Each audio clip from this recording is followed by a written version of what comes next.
Street, Antonio Lewis. Quorum present. Thank you, Madam Clerk. Next up on the agenda is the adoption of the agenda. Colleagues, if there are no requested revisions or any discussion or debate, I will entertain a motion to adopt.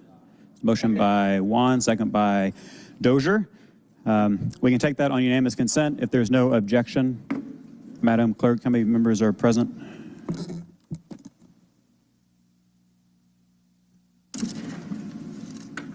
Unanimous consent is 12 yeas, 0 nays. 12 yeas, 0 nays. The agenda is adopted. Next on our agenda is the invocation. We are joined this morning by the Reverend Courtney Mackey, who is the executive pastor at St. Paul AME Church, proud graduate of Turner Theological Seminary at the ITC. Reverend.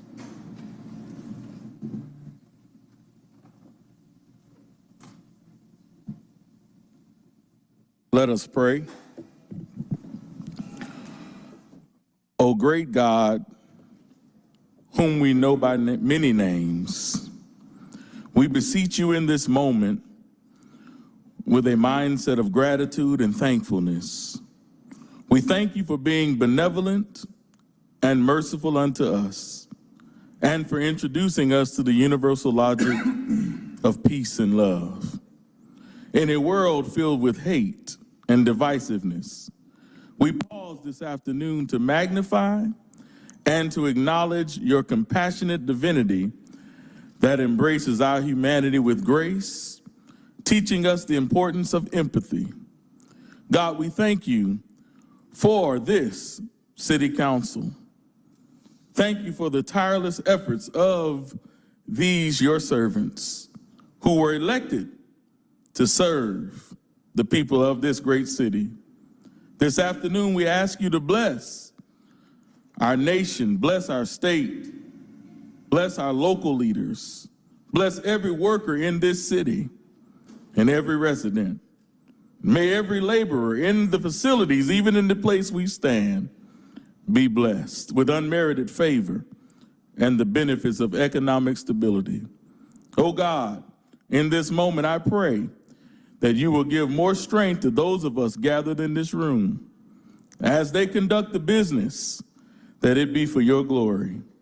Give us the strength to face the overwhelming evils of this country that have caused irreparable damages to our souls because of the structural sins of racism, sexism, fascism, heteronormativity, classism, colonialism, and the white American patriotism. Bring us together in unity and in love. And we pray that for anything that you ask, we ask in your name, you will grant it. We ask now this prayer, the one who is able to keep us from falling and to present us faultless before his presence with thanksgiving and joy. Now in Jesus' name, amen. Amen. Thank you. Colleagues, I'll open up the floor to any individuals who we want to remember spoken before a moment of reflection. Ms. Boone. Thank you. I would like to pause and give condolences to the family of the late Leonard Tate, who passed on last week. Our condolences go out to his wife, Ginger, all of those at the Trinity House Ministries, Mr. Ollie Wilson, the entire Ross family. Mr. Leonard Tate meant so much to the city of Atlanta. And I would like to also thank our colleagues for soon to be the name change from Beale Street to Leonard Tate Drive. Condolences to the family of the late Leonard Tate. Mr. Bond.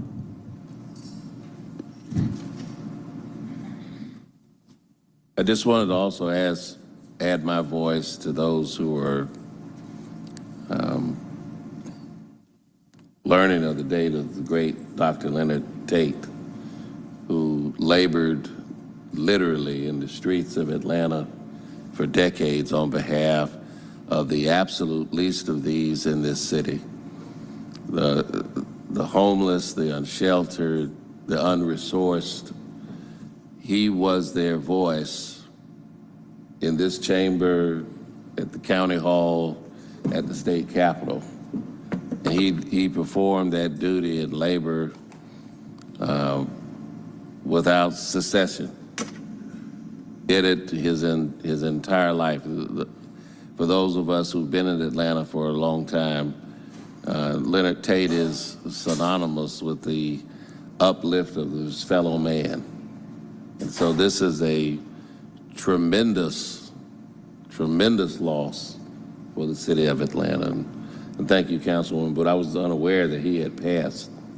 But I just want, it is not, his moment should not go unrecognized or undocumented by this body and by every other person, church, service organization, or nonprofit that claims to help the homeless and those without resources. Leonard Tate literally washed the feet of the least of these in Atlanta, and that should never go without recognition or notice. So I extend my condolences to his family and all who loved and knew him, as his ministry was right across the street, but it permeated the entire city and beyond. So just wanted to add my voice to that. Thank you. Councilmember Amos. Yes, sir. Definitely want to say to the family of APD Officer Benny Hartman, who lost his life a couple of weeks ago doing what he loves to do, ride his bike. So we lost an APD officer in which we did bid farewell last week. We just want to offer the city's love and condolences to the family. Councilmember Bakhtiari. Yes, thank you. I wanted to thank Councilmember Boone for bringing up Mr. Leonard Tate. I was honored to get to work with her and many of my other colleagues to have that name change in my district, where he did a great deal of work and where the Trinity Church continues to honor his legacy by housing people who do not have homes. And while I'm honored to have also to be working on this name change to honor his legacy and to make sure that we are continuing to remember his name and his work, I hope that we are able to do more to change this name of the street, absolutely, but to continue to honor his work by continuing to fight for low barrier to no barrier housing, to fight for people's right to homes, to fight for tenant rights, to fight for everything else, because every person is worthy of a place to live. And it is Leonard Tate above all who has taught me that housing is a right, not a privilege. So I hope that we continue to honor that work. Thank you. Councilmember Waits. Thank you, Councilmember Bakhtiari. Those were things that Mr. Tate cared deeply about. We will not meet again before that service, which will be held on the 21st at 11 a.m. So we just want to make sure that everyone in the body is aware that it will happen before our council meeting on the 21st. And those signs, half of those signs are already up throughout our city. So it will be great if we could all go and celebrate Mr. Tate. Thank you. Councilmember Bond. Also wanted to recognize and send condolences to the family of Dean Bell.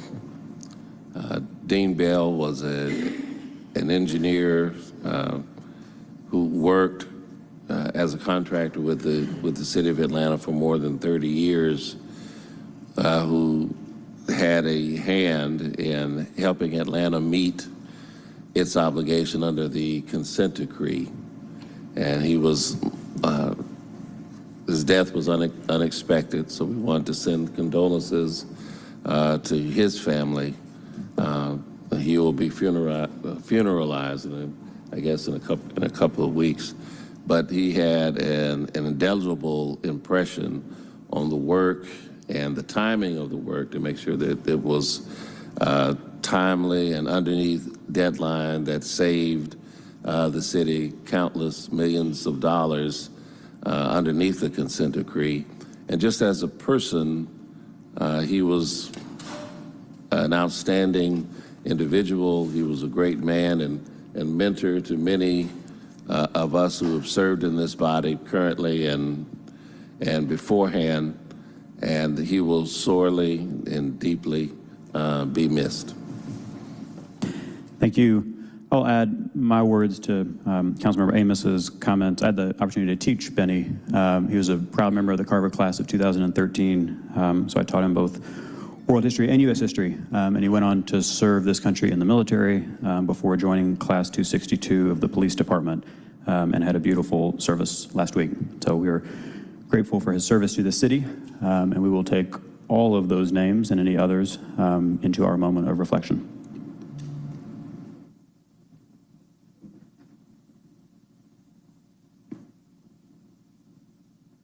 Thank you. If you will stand and join me in the Pledge of Allegiance. I pledge allegiance to the flag of the United States of America and to the republic for which it stands, one nation, under God, indivisible, with liberty and justice for all. Next on our agenda are proclamations, commendations, and other special awards, and we will kick things off with Councilmember Bond.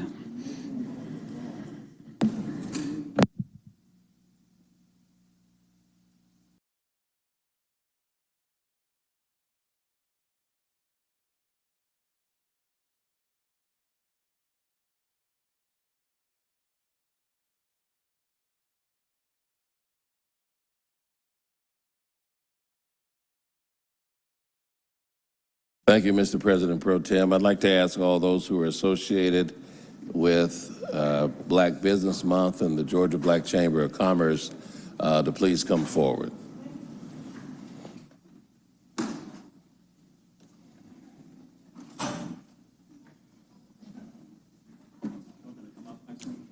No, we don't have to stand in the color section anymore. You all can come up with the rest of us. It's Black Business Month, yeah.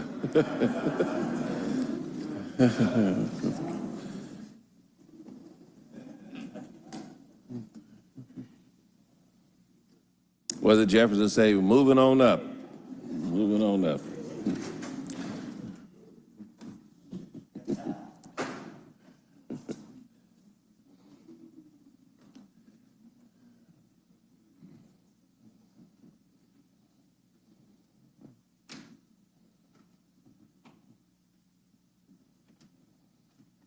How are you doing? Doing good. Good to see you, Mark. Good to see you, man. Hey, how are you doing? Come on up. All right. Well, now the levity is over to the matter at hand. We're here today to commemorate and acknowledge Black Business Month, which in the city of Atlanta and in Georgia really has some unique, not only roots, but unique history here, particularly when you talk about the streets in our city, Old Hunter Street, now Martin Luther King Jr. Drive, and of course, Old Wheat Street, now known as Auburn Avenue. At one point, Auburn Avenue was considered the richest African-American street in the world because of the businesses that were there. And so we have a proclamation in honor of making August, or acknowledging that August is Black Business Month. And I'll read the proclamation in pertinent part. In recognition of Black Business Month, whereas the Atlanta City Council is pleased to recognize Black Business Month, a time to acknowledge and appreciate Black-owned businesses across the nation while paying homage to them and their legacies. Whereas John William Templeton, a historian, and Frederick A. Jordan Sr., a civilian engineer, founded Black Business Month in 2004 to drive the policy affecting African-American businesses, an initiative to recognize Black-owned businesses' economy.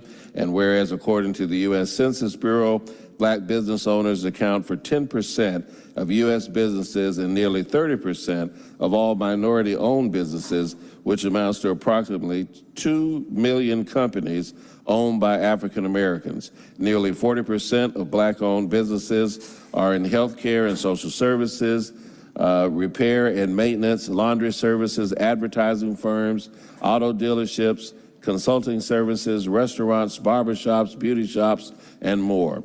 And whereas Black Philanthropy Month, also observed in August of each year, is a global celebration and a concerted campaign created by Dr. Jackie Bouvier Copeland and the Pan-African Women's Philanthropy Network in 2011 to illuminate the ingenuity and the transformative impact of Black generosity to promote the increased investment in Black communities.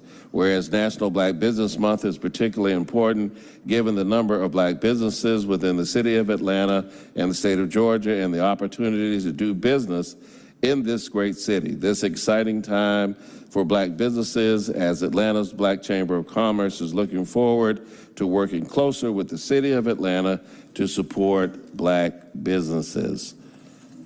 And now, therefore, we, the members of Atlanta City Council, on behalf of the citizens of the city of Atlanta, do hereby designate and proclaim August as Black Business Month and recognize that they represent the country's continual serving, the continuous serving of diversity in publicly available services, striving for diversity and equality.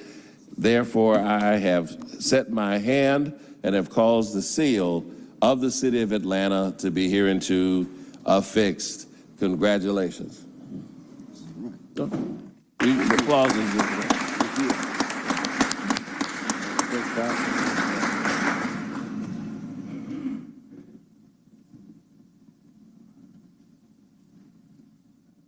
First, I'd like to offer the opportunity to any colleagues that might want to make a comment about Black Business Month. You know, Atlanta has the unique history, particularly because of our former mayor, Maynard Jackson, in setting up the MBE program, which was copied literally not just across America, but around the world, that helped to promote and build Black businesses. And I recall a quote, a statement that Mayor Maynard Jackson made to me when I was first elected back in 1993 to the District 3 position. He said, "Young Bond, I have made 300 millionaires at the airport. How many through public policy will you make?" Now, I've made some, but I haven't made 300. But I'm still working on it. Councilmember Lewis. And when you think about the city that we live in, right? We live in a beautiful country, but the city that we live in is so unique. We got the American dream, but we also have the Atlanta American dream, right? And so the Atlanta American dream, we know is accessible to everybody because of some of the things that Mr. Michael Julian Bond just said. It was intentional, very intentional. And so we talk about three things in Atlanta, right? Three things that we try to fully influence: culture. You can look around and see that. Civics, Dr. King, corporations. So when you got Black folk, we got 3 C's in Atlanta. You got culture, civics, and corporation. You think about Coca-Cola, you think about these corporations, Black folk can win in this city.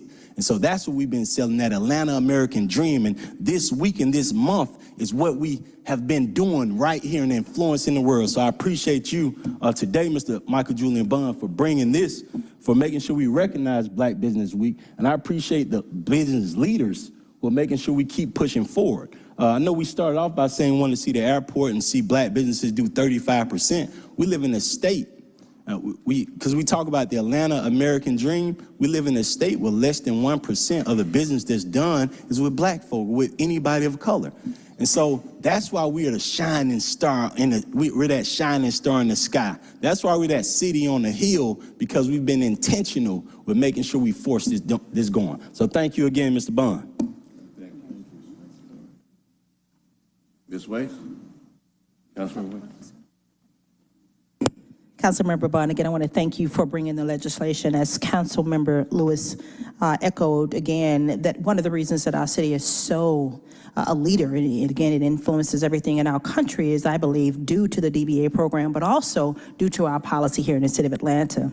I think when you look at culture, when you look at social media, when you look at all of those things, a lot of that, you can tie that back to some of the policies, again, that our leader in Maynard Jackson, in terms of his vision. And so it's exciting to stand with you today, and I look forward to continuing to stand with all business owners, and hopefully the country will continue to follow suit.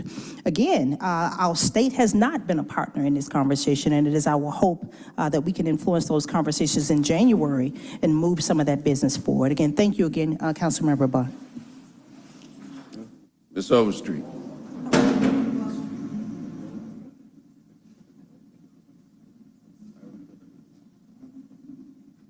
Well, everyone, is sometimes you have to just stop and say thank you.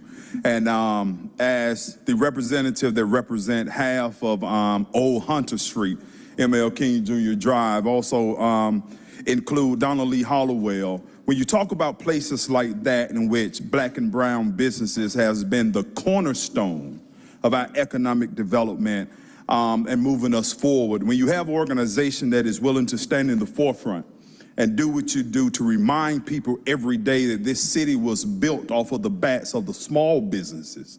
The small businesses are those bricks at the bottom that build the foundation for our big businesses to survive. And we must stop and sometime recognize that. So on behalf of everyone that came before me, and on behalf of everyone that we're paving the road for, I just stop and on behalf of District 3 to say thank you to this organization and even to the organization and the company that I'll be honoring today, which is a prime example of what we can do as black businesses. Like I said, sometimes we just have to stop and say thank you. Good afternoon, President Shipman and the entire City Council.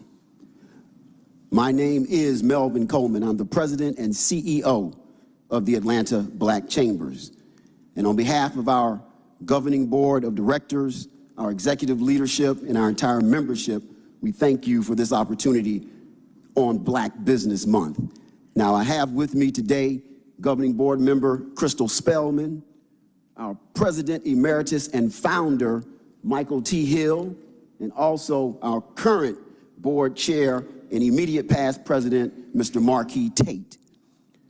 Our mission to be an advocate for the growth of competitive, profitable, and sustainable black-owned entities.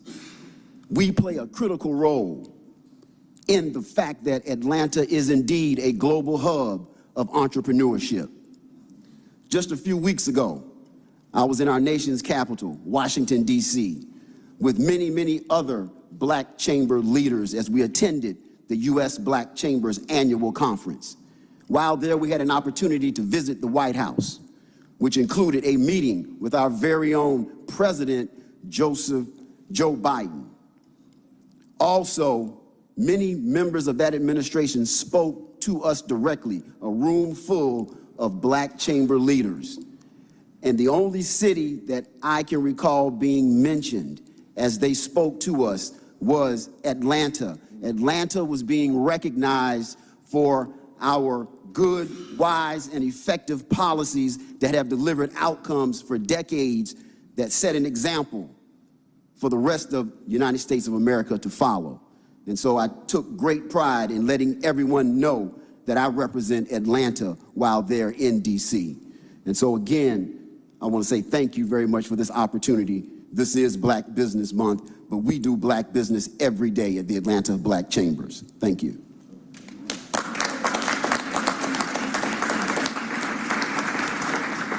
All right, you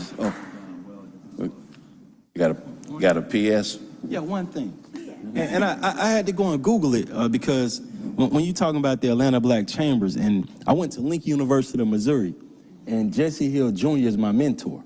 And so I just want to make sure we echo his name because when you think about him being the first black president, and you think about some of the things that we've done business-wise, Atlanta has always been politics and the business leaders together. And so that's what this is. I wanted to make sure I say his name when we talk about the chamber, Jesse Hill Jr. Thank you. Oh, yeah. Well, we talk about history as we all begin to gather up to take our picture. But we also want to note the unique history that Atlanta has played for more than 100 years. The next time you go down Auburn Avenue and you look at the Oddfellow building, that was the first skyscraper erected by African Americans in the city of Atlanta.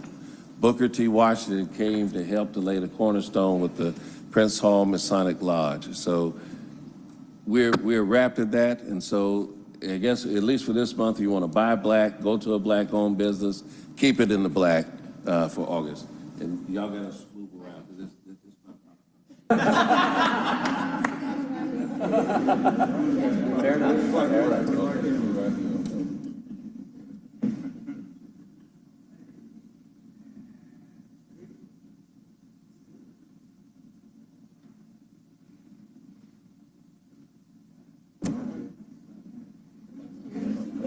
Right?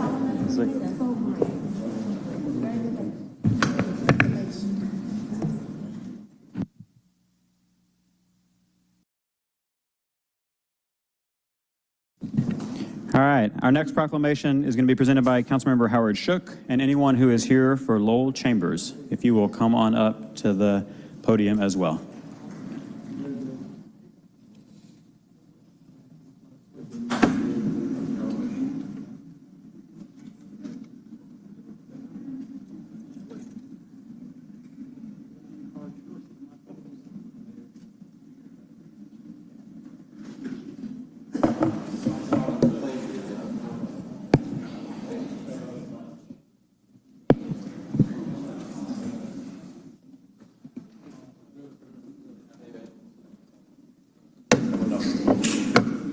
Come on.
All right, well, what an esteemed group. I want to thank Mr. Chambers for his willingness to come out of retirement to provide us for the opportunity to recognize his long and varied services to the city. Just on a personal note, I mean, Lowell has precedes all of us here in helping make Atlanta as the best place we can make it.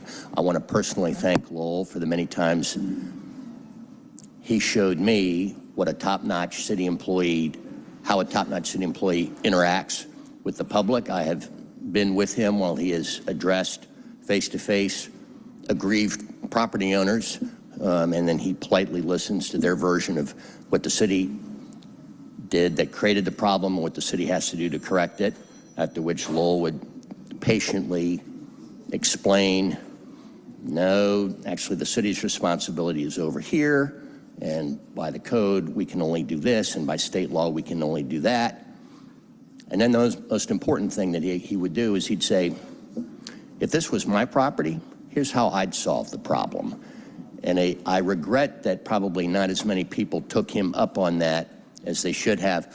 I want to thank him for making me a much better council person than I was before I met Lowell by letting this young elected official know with the precision normally found on a land survey, the line at which my authority ended and his began. So, now on to the sacred words. In recognition of Lowell Chambers, whereas the Atlanta City Council is pleased to recognize Lowell Chambers, who joined the City of Atlanta workforce in 1989 and has served the community in several notable capacities. And whereas he served as Design Section Chief for the Bureau of Water, Technical Services Chief, and Chief Engineer for the Department of Public Works, Chief Science Advisor and Chief Engineer for the Department of Watershed Management, and Watershed Director for the Office of Watershed Protection. And whereas he has earned several degrees, including an associate's degree in music from Young Harris College, bachelor degrees in agricultural engineering, and music education from the University of Georgia, and a master's degree in city planning from Georgia Tech, whereas he is a licensed professional engineer and a level 2 Georgia Soil and Water certified professional, and he has also earned a certified floodplain manager designation from the Association of State Floodplain Managers and a level 4 Georgia teaching certificate, and whereas he has practical experience in the design and management of public infrastructure prior to his association with the City of Atlanta, and brought that insight to the city, and whereas he initiated and was responsible for or involved with many major projects, programs, and policies over the years, and whereas he served the City of Atlanta for 34 years and has earned a reputation as a fair, knowledgeable, resourceful, collegial, and helpful public servant for the City of Atlanta, and whereas he has reached the point of retirement, and we join his colleagues in the community in offering our deepest gratitude and appreciation for his many years of steadfast service to the City of Atlanta. Now, therefore, be it resolved that we, members of the Atlanta City Council, on behalf of the citizens of Atlanta, do hereby recognize Lowell Chambers on the occasion of his retirement and celebrate all the ways that he has enriched the lives of others and enhanced our community.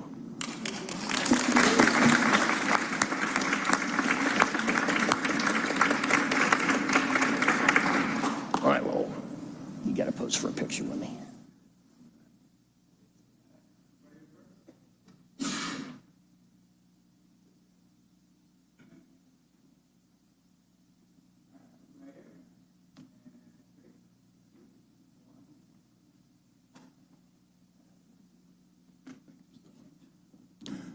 All right, and now before I throw the mic over to members of his family and work family who wish to speak, as long as the honoree himself, is there anyone else, any of my colleagues with any words? Ms. Norwood. You are missed. You have been such an outstanding, not only dedicated public servant, but so knowledgeable and so fair, and it has been my pleasure to work with you over decades. Congratulations. Thank you so much.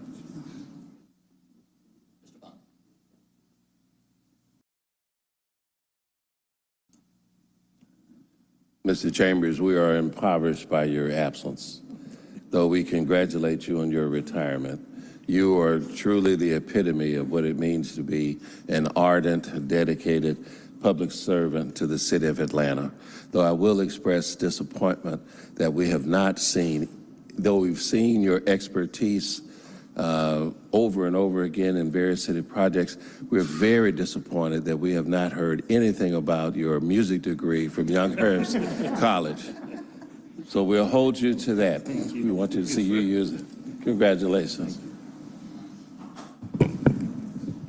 Lowell is also a longtime city councilman in another jurisdiction, I might add, along with his many other accomplishments.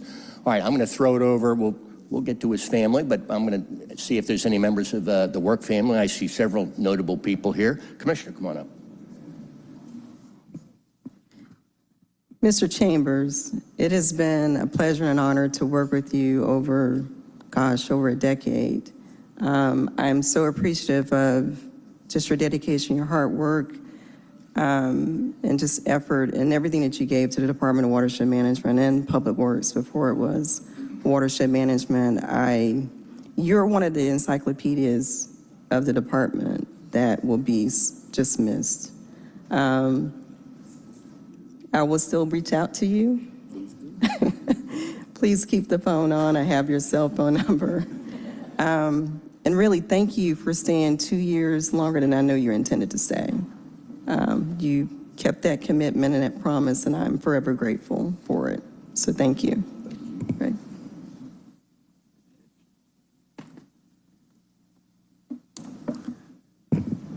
I had the great pleasure of training this gentleman for most of his life. No, we had a great working relationship. I predate him in city government, but I always had a great relationship with Lowell as we tackled some very difficult issues. His insight gave me the opportunity to give insights to mayors and council members. And because of that, I think we're a better city. Thank you for allowing me to be your colleague. And more than that, thank you for allowing me to be your friend. Thank you. Thanks.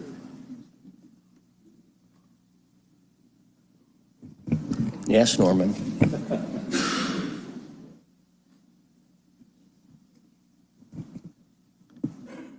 Congratulations, Mr. Britannica. I worked with Laura for a long time. My name is Norman Copeland. I'm a former commissioner of public works here and head of the building department and a lot of other agencies at one time.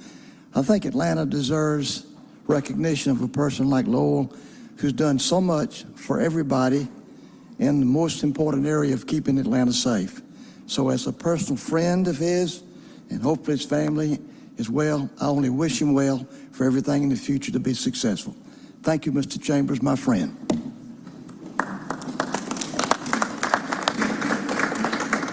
Thank you, Mr. Copeland. Any other city folk? Can I invite you to say a word?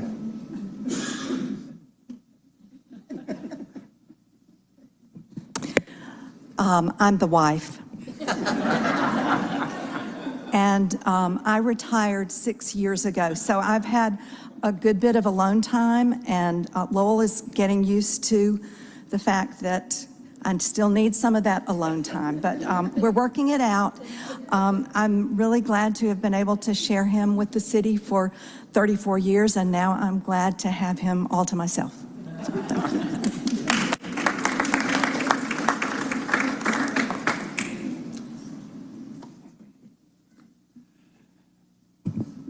I think in 34 years, this is probably the most flattered I've ever been.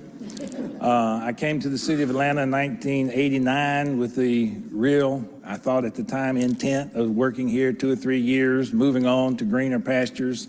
And upon being here a few years, I realized that this was the pasture that I wanted to continue in. And it's been quite an honor to work for the city of Atlanta. I've spoken to this city council before, but usually it's on some more controversial topic. And I'm very happy today that hopefully there's not much controversy. And so I worked hard for the city, and we have a whole group of associates here that I'm so proud of. And I hope that everyone appreciates the rank and file and the employees of Atlanta, because that is where the work gets done. And thanks to the city council for this honor. Thank you.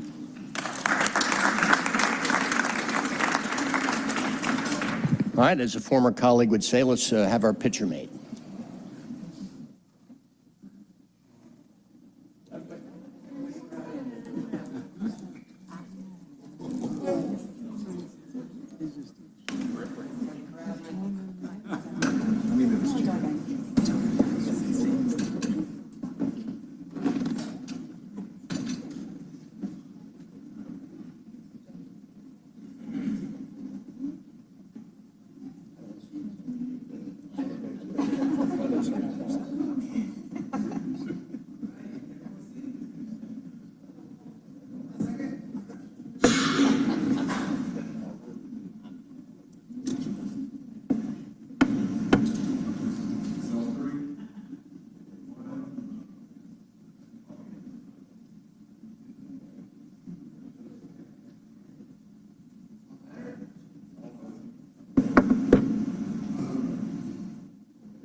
Thank you all for loaning them to us. Couldn't have done without them.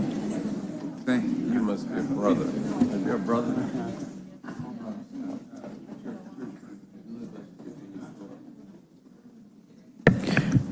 All right, our final proclamation of the day is going to be presented by Councilmember Byron Amos, if everyone who is here for the K&K Soul Food proclamation, if you will make your way up to the top.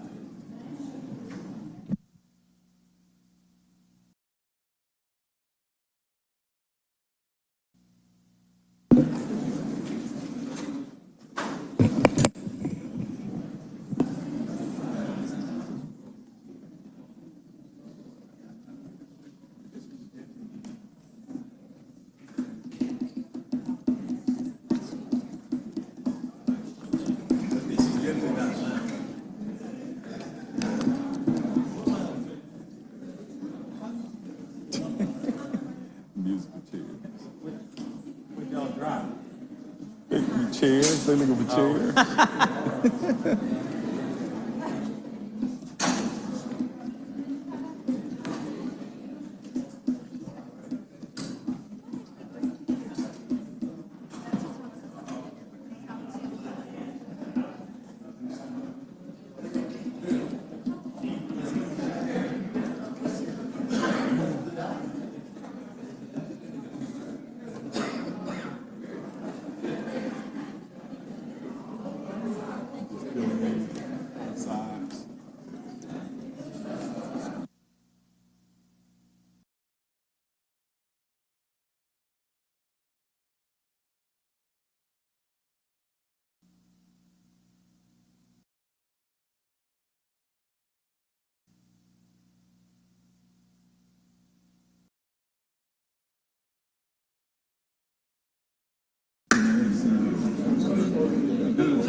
Thank you. Okay, everyone, we're going to go ahead and get started. You know, I'm about to make a very rare statement, but I think it's a statement we all can agree. I have never got a bad meal out of this place that we're about to recognize today, and I can say I have been there, probably one of your more frequent flyers, but we're going to leave that alone. But I'm just going to read a caption, then we do have a special person in the house that want to say a couple of words. But this is a proclamation from the Atlanta City Council in recognition of K&K Soul Food. You know, when I asked the question, have we ever stopped to say thank you? When I got the answer, I don't think we have ever recognized this organization, and to do it in Black Business Month is even more special. But before we go any further, I see the mayor, 61st mayor of the city of Atlanta has joined us. So I am going to give him the mic to say a couple of words.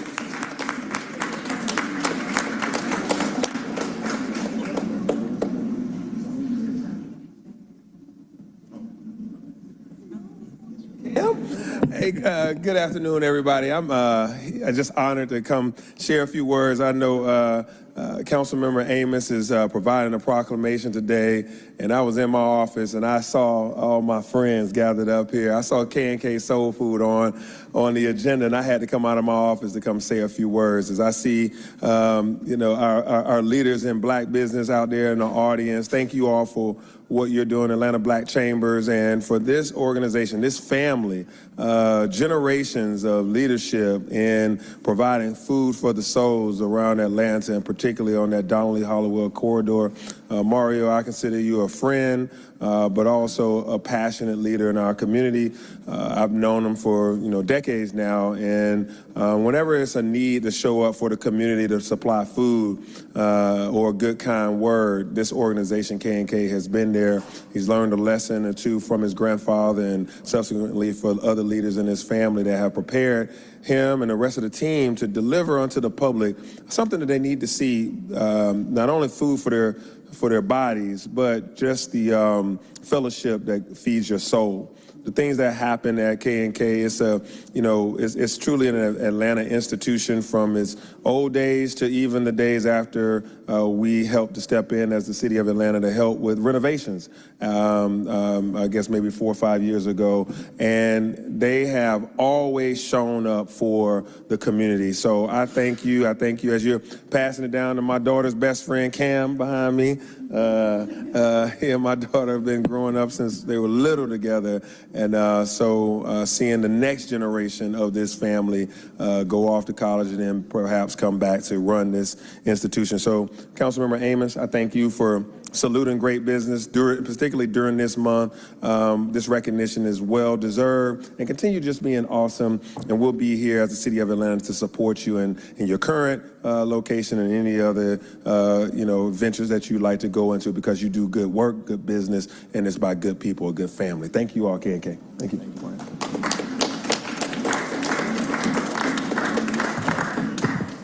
Well, I'm going to read through this proclamation very quickly, then see if any of my colleagues want to say a word, and special friends, then we'll go to the honorees. So as I said, a recognition of K&K Soul Food, whereas the Atlanta City Council is proud to recognize K&K Soul Food, a staple in Atlanta that has kept the tradition of Southern cooking alive in our city. And whereas for decades, K&K Soul Food has served delicious meals and provided a welcoming atmosphere. And whereas Mrs. Annie Ogletree had a vision decades ago to invest in starting a small restaurant, which began as a small business on Kennedy Street that specialized in sandwiches and pies. And whereas a lot of success has explained, and she has expanded her location, her business to Bankhead Highway, this allowed for a new focus on cooking wonderful breakfast food that enticed all of Atlanta. And whereas Ms. Ogletree's great-grandson, Kamario Smith, purchased the family restaurant in 2001, and during this transition, it was renamed K&K Soul Food. And whereas one of our most beloved and famous restaurants, it is a true staple of Atlanta and consistent source of great food in our city. Now, therefore, be it resolved that we, the members of the Atlanta City Council, on behalf of the citizens, do hereby recognize K&K Soul Food on the 7th day of August, 2023, and recognizes the restaurant's tremendous success in serving tasty food with a special ingredient of love. And it is signed by Council President and all members of the Atlanta City Council.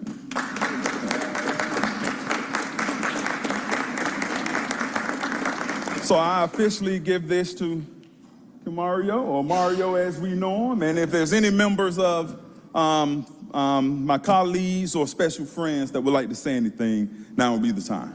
The food is good. You stole my line. The food is delicious. Anyone else, any colleagues, friends? Okay. Oh, you want us, Mario, they want a picture. Oh, no. Okay, you are. Right. They want a picture.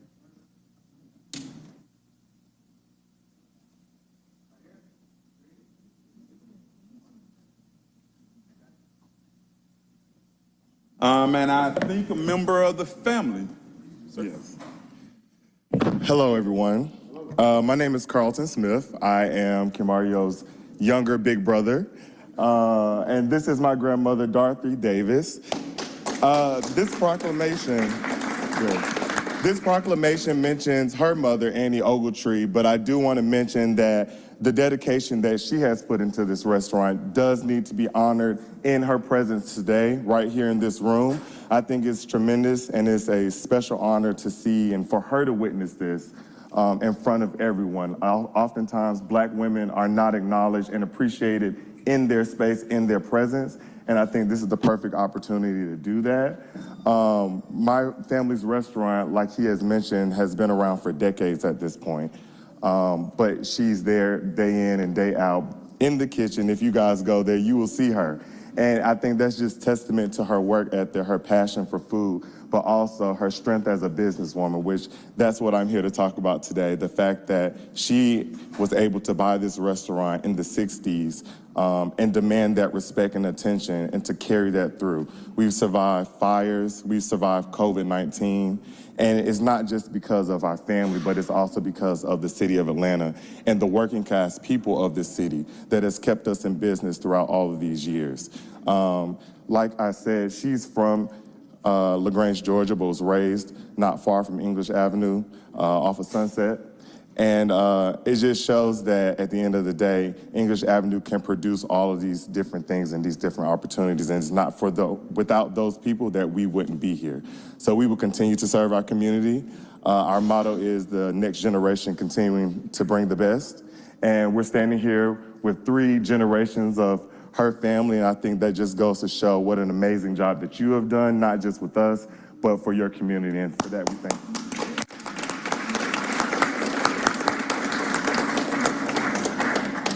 It's okay, baby. You earned that, baby. You earned it. Okay. She don't want to say anything. She want to get back to cooking. So if that's it, we'll take a picture. Oh, we got, whoa, stop, hold on. We got Mario, the quiet one, want to say something.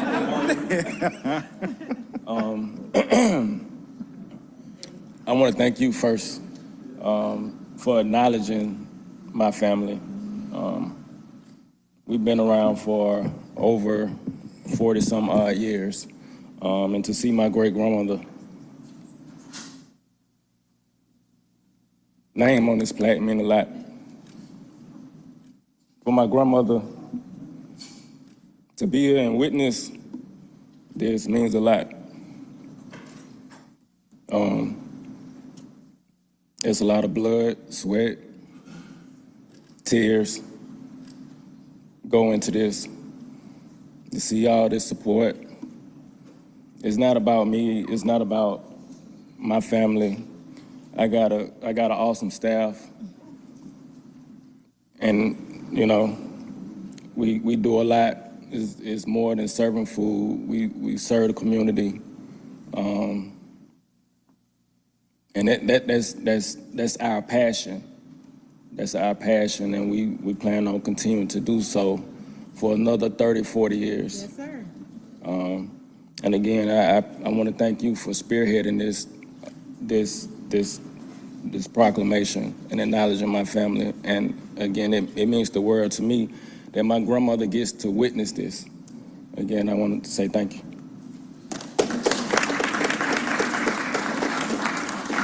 We're gonna move up front. Okay.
Straight A's.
All right. Thank you to everyone for coming out this afternoon, and congratulations.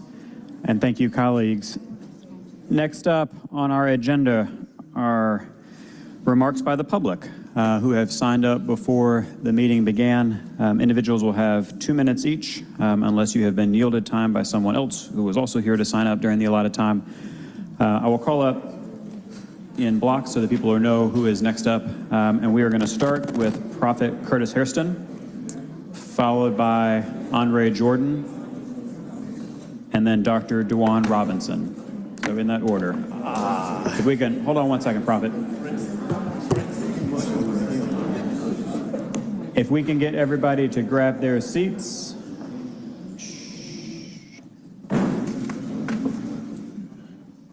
So the folks from the public can be heard.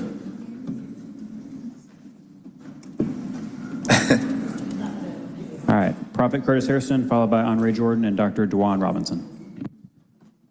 Amen. Praise God, everybody. In Jesus' name. I'm here in Jesus' name. In Jesus' name. Jesus Christ's name. The name I don't hear with people praying with no Jesus. How you pray to the Father with no Jesus? I don't understand that one. Again, I'm here to talk about homelessness in the black community. With 2 minutes. It used to be 3 minutes. Now it's 2 minutes. We talk about Atlanta being a great city, again, but you got people on your streets that ain't ate in 3 days. You got people living underneath your bridges, and we call Atlanta a great city. In short, you know, that it's sounding like a broken record, that we come down here every week and talk and mention the same things and nothing being done. You know, with all these African Americans, great African Americans we are celebrating, and we say that we are today. And you got people dying outside in the wintertime in your great big city, male and female. I'm walking past talking to women that haven't ate in 3 days, that are mentally gone, and mentally homeless. And we walk past them and we say that that's just one of those things. That's the norm. The norm is to see an African American woman laying on the side of the road. They ain't ate in 3 days. That's the normal in Atlanta, Georgia, Fulton County, DeKalb County. In that county. Now I want to get in short. I want to tell y'all what happened to me over the last 2 weeks. I'm volunteering.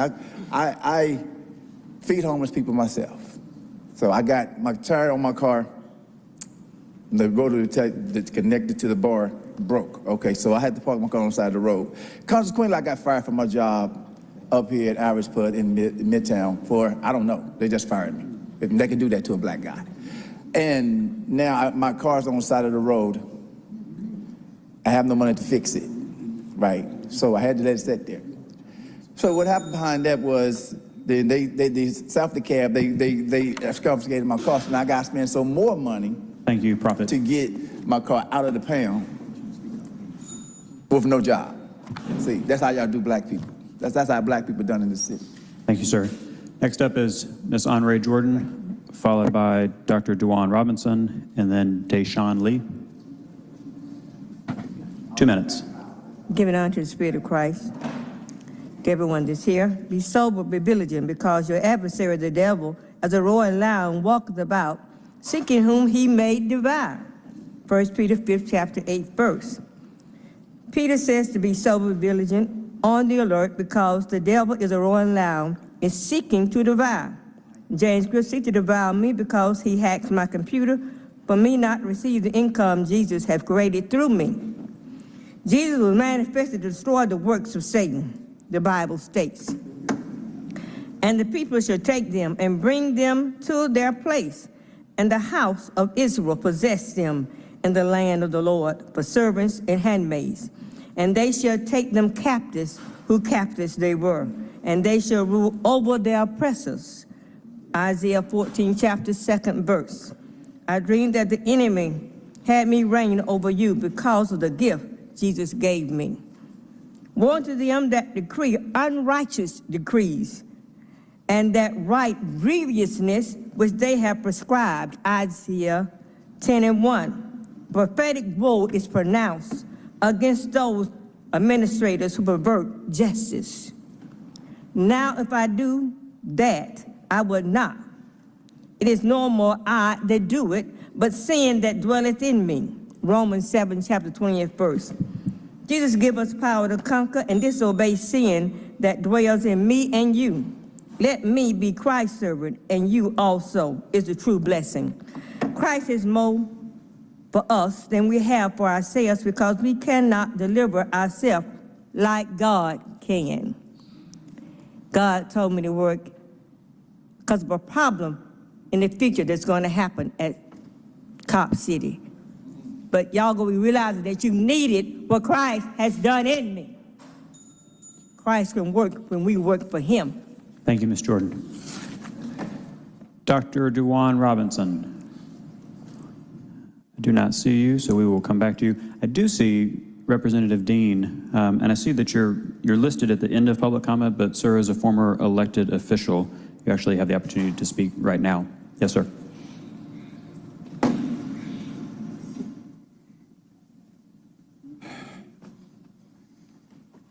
Thank you, Mr. President, and members of the Atlanta City Council.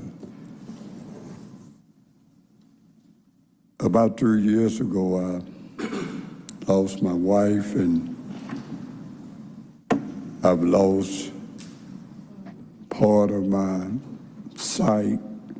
And so if you see me wandering around, it's because sometimes I can't see clearly.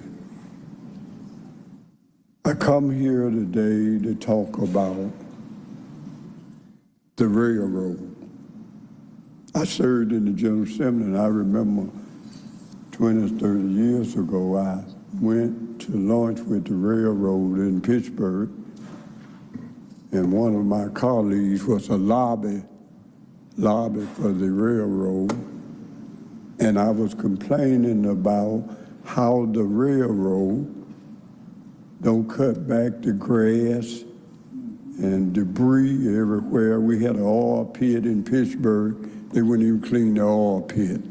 So I took my colleague with me. My colleague on the way to the railroad said to me, "Ain't much we can do with the railroad." Well, I got elected, and I represented Pittsburgh. And I was determined to call the railroad out about the way they treat communities like Pittsburgh, where we selling $900,000 to $1 million houses in the Pittsburgh community now. We got a diverse neighborhood. We do affordable, moderate, up-income housing in the Pittsburgh community. And I want to see, and I've talked to my city council person, I've talked to my state legislator, and I've put them on notice that I was coming here today to call out the railroad about how they treat people in the Pittsburgh community. I want them to cut that grass that's running up on the tracks, Gail Boyer Street and Gardner Street and many streets where the railroads, you did a tremendous job in making them untie the railroad, where we have to go around the railroad to get out of Pittsburgh, because the railroad just act like they got all power and really don't care. They'll tie up the track for, I went around the railroad, I didn't go around the railroad, a policeman was sitting on the track, and I went on across the railroad, because the railroad track was, you know, they was almost tying up the railroad for half a day. Police stopped me, and he would start talking about, you know, he was sitting there protecting the railroad, and because I went past the track, he was talking about writing me a ticket. And I said, well, is there anybody else I need to talk to? You know, my zone commander, police chief, because you're going to give me a ticket. And the railroad, they've been blocking the track for over half a day. I come to you as member of the city council, particularly my two representatives, Keisha Wakes and Antonio Lewis. I've already talked to my state legislator. But I want some help. Somebody asked me, have you talked to the railroad folks? Well, I shouldn't have to talk to them. They see the grass growing up. They see where people throwing furniture and all kind of stuff over in that grass because they don't cut it. And so I want to leave here today at least getting some assurance that this city council and the taxpayers of Pittsburgh and the taxpayers of Atlanta, because do you know what's happening? The buildings authority and the code enforcement people are spending our tax dollars cutting the grass that the railroad ought to cut. It's their responsibility. But my tax dollars is being used to cut the grass that taxpayers pay in the city of Atlanta. I want the railroad to do their job. And so I called on you to join my state legislator, Antonio Lewis and Keisha Wakes and other members, Michael Barnes and folks who've been around a long time, got power. I was coming here today and I looked through my paperwork and I had the program of Marvin Ayrton, and I thought about Marvin, who's been a tremendous city council member and president of city council. I don't want to do this, y'all. I'm 76 years old. I've served over 40-some years in public service. I don't want to be here busting about the railroad cutting the grass. I shouldn't have to be here. We are taxpayers in the Pittsburgh community and in the city of Atlanta. And when you don't pay your taxes, Dr. Ferdinand will take your property. So why shouldn't I call on the railroad to do their job? And before I leave here, I hope that you understand why I'm here and we do something about the railroad not doing their job. See, it's their job. And it hurt me to my heart when taxpayers tell me ain't nothing we could do with the railroad. Who are they? They provide. I was listening at the business community down here earlier today, and I was saying to myself, the railroad is a business. They have a responsibility, y'all. They have a responsibility to cut the grass along the track that they own. We moved Pittman Park, y'all. We moved Pittman Park to give the railroad some space to do what they expand their railroad. And now we can't get them to cut the grass. I hope the news media do their job and call them out with me so the world will know that they're not doing their job. I hope, because it ain't just in Pittsburgh. If that railroad track runs through Mechanicsville, run through the Belt Line, run through, it runs all the way around this city. And they treat us, Mr. Chairman, Mr. President, they treat us in Pittsburgh just like they treat other communities the same way. And it's not right, it's not fair. I don't care what kind of power they got. I pay federal taxes, state taxes, city taxes. And the reason I keep calling Dr. Ferdinand is because I've had experience with him. That's a mean man. Take your property if you don't pay your taxes. Thank you, Mr. Dean. I believe Councilmember Lewis would like to respond. Solid waste. and Representative Dean, I want to say I hate when you got to come down here. I hate it I know too. you got direct communication with me, and we talk all the time. You told me you still coming down here, and I know what that means. I know what that means. Myself and Councilmember Waits, I've been following her lead on a lot of this stuff as an at-large member. The first legislation that she passed was to fine the railroad owners if they stop for too long. And it seems that you see that they moving now, right? Yeah. And so we got to find a different way to attack them even more, to fight back a little more. And myself and Councilmember Waits, and I'm sitting next to Councilmember Boone, I just heard her say same thing going on over there. I'm sitting next to Councilmember Marcy Carrier Overstreet. She said the same thing going on over there. So we got to find a way to hold them accountable. I appreciate you coming down here, and I hope you don't have to come back down here no more on this issue. I know you'll be back on another issue because you still are you still represent the district like you serving. So you'll be down here, but I appreciate you. And I don't want to come back on this issue, but I will. Thank you. Thank you, sir.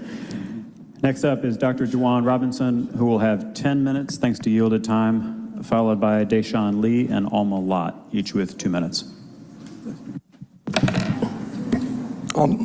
Thank you for allowing me to come back. Councilman Westmoreland to speak. There's just for you, Dr. Ms. Victoria asked me to take my hat off in the building. I want to talk about the last time you guys were here in transportation. That was a cowardly move that was placed upon the public when Chairperson Amir Faroqi decided to go into session. And I didn't like how, I didn't respect how my assistant chair, Antonio Lewis, was trying to ask a question and he wasn't able to ask this question. They went to the executive session and let the airport off the hook. Y'all prance around, everybody want to be friends with the airport, but let me just tell you this, right? Let me just tie the airport into this because the Inspector General is watching, now the FBI watching. We have a gentleman by the name of Michael Kirkwood that used to be over the law department, Andrea Boone, used to serve over 8,000 employees over here. He was over it. Their company is called the Employment Law Solutions, who Nina Hickson is giving all the work to. If you look into this, Mr. Howard Shook, which I know you will, they are getting all the work. Nina Hickson will be moving on to the airport. Her last day is December 3rd. Do y'all know that? She's already cut her deal to be at the airport. That's why they don't want to investigate it, and that's why the Inspector General got it. So when you sit up here and say things like, I'm bossed and I'm bought, I love Antonio, I love that spirit you got, right? And you did try to speak. But we can't let them go into executive session and cower away from it and want to be friends with the airport. No, because it's wrong what they're doing. It's beyond the young ladies that got fired. It's wrong what they're doing, man. Mr. Bill Dorr's son has just been promoted to assistant general manager out there, and his boss is scheduled to retire February 3rd, 2024. So guess who your general manager son will be reporting to? His daddy. But y'all sitting here like we don't pay attention, we don't give a darn about that, man. Like this is serious business. They are giving contracts to whom they want to give contracts for. And look out this, Mr. Shook and Mr. Bond. 17 people have been fired who work at the airport at high level for sex trafficking at the airport. Mr. Bill Dorr won't let that get out. You know what I won't say out of respect about 2 of y'all up here? 2 of your children intern at the airport. That's why you won't say a damn thing. I'm going to call you out later, but you better do something about it. You won't be called out in front of you because 2 of your kids have been working at the airport, and you know I got the facts, and I won't look you in your face and call you out, but you better get it right. I'll be up here the next month and that calling you and your kids out, and 2 of y'all on council, so you better stop playing with these airport people because it's going down.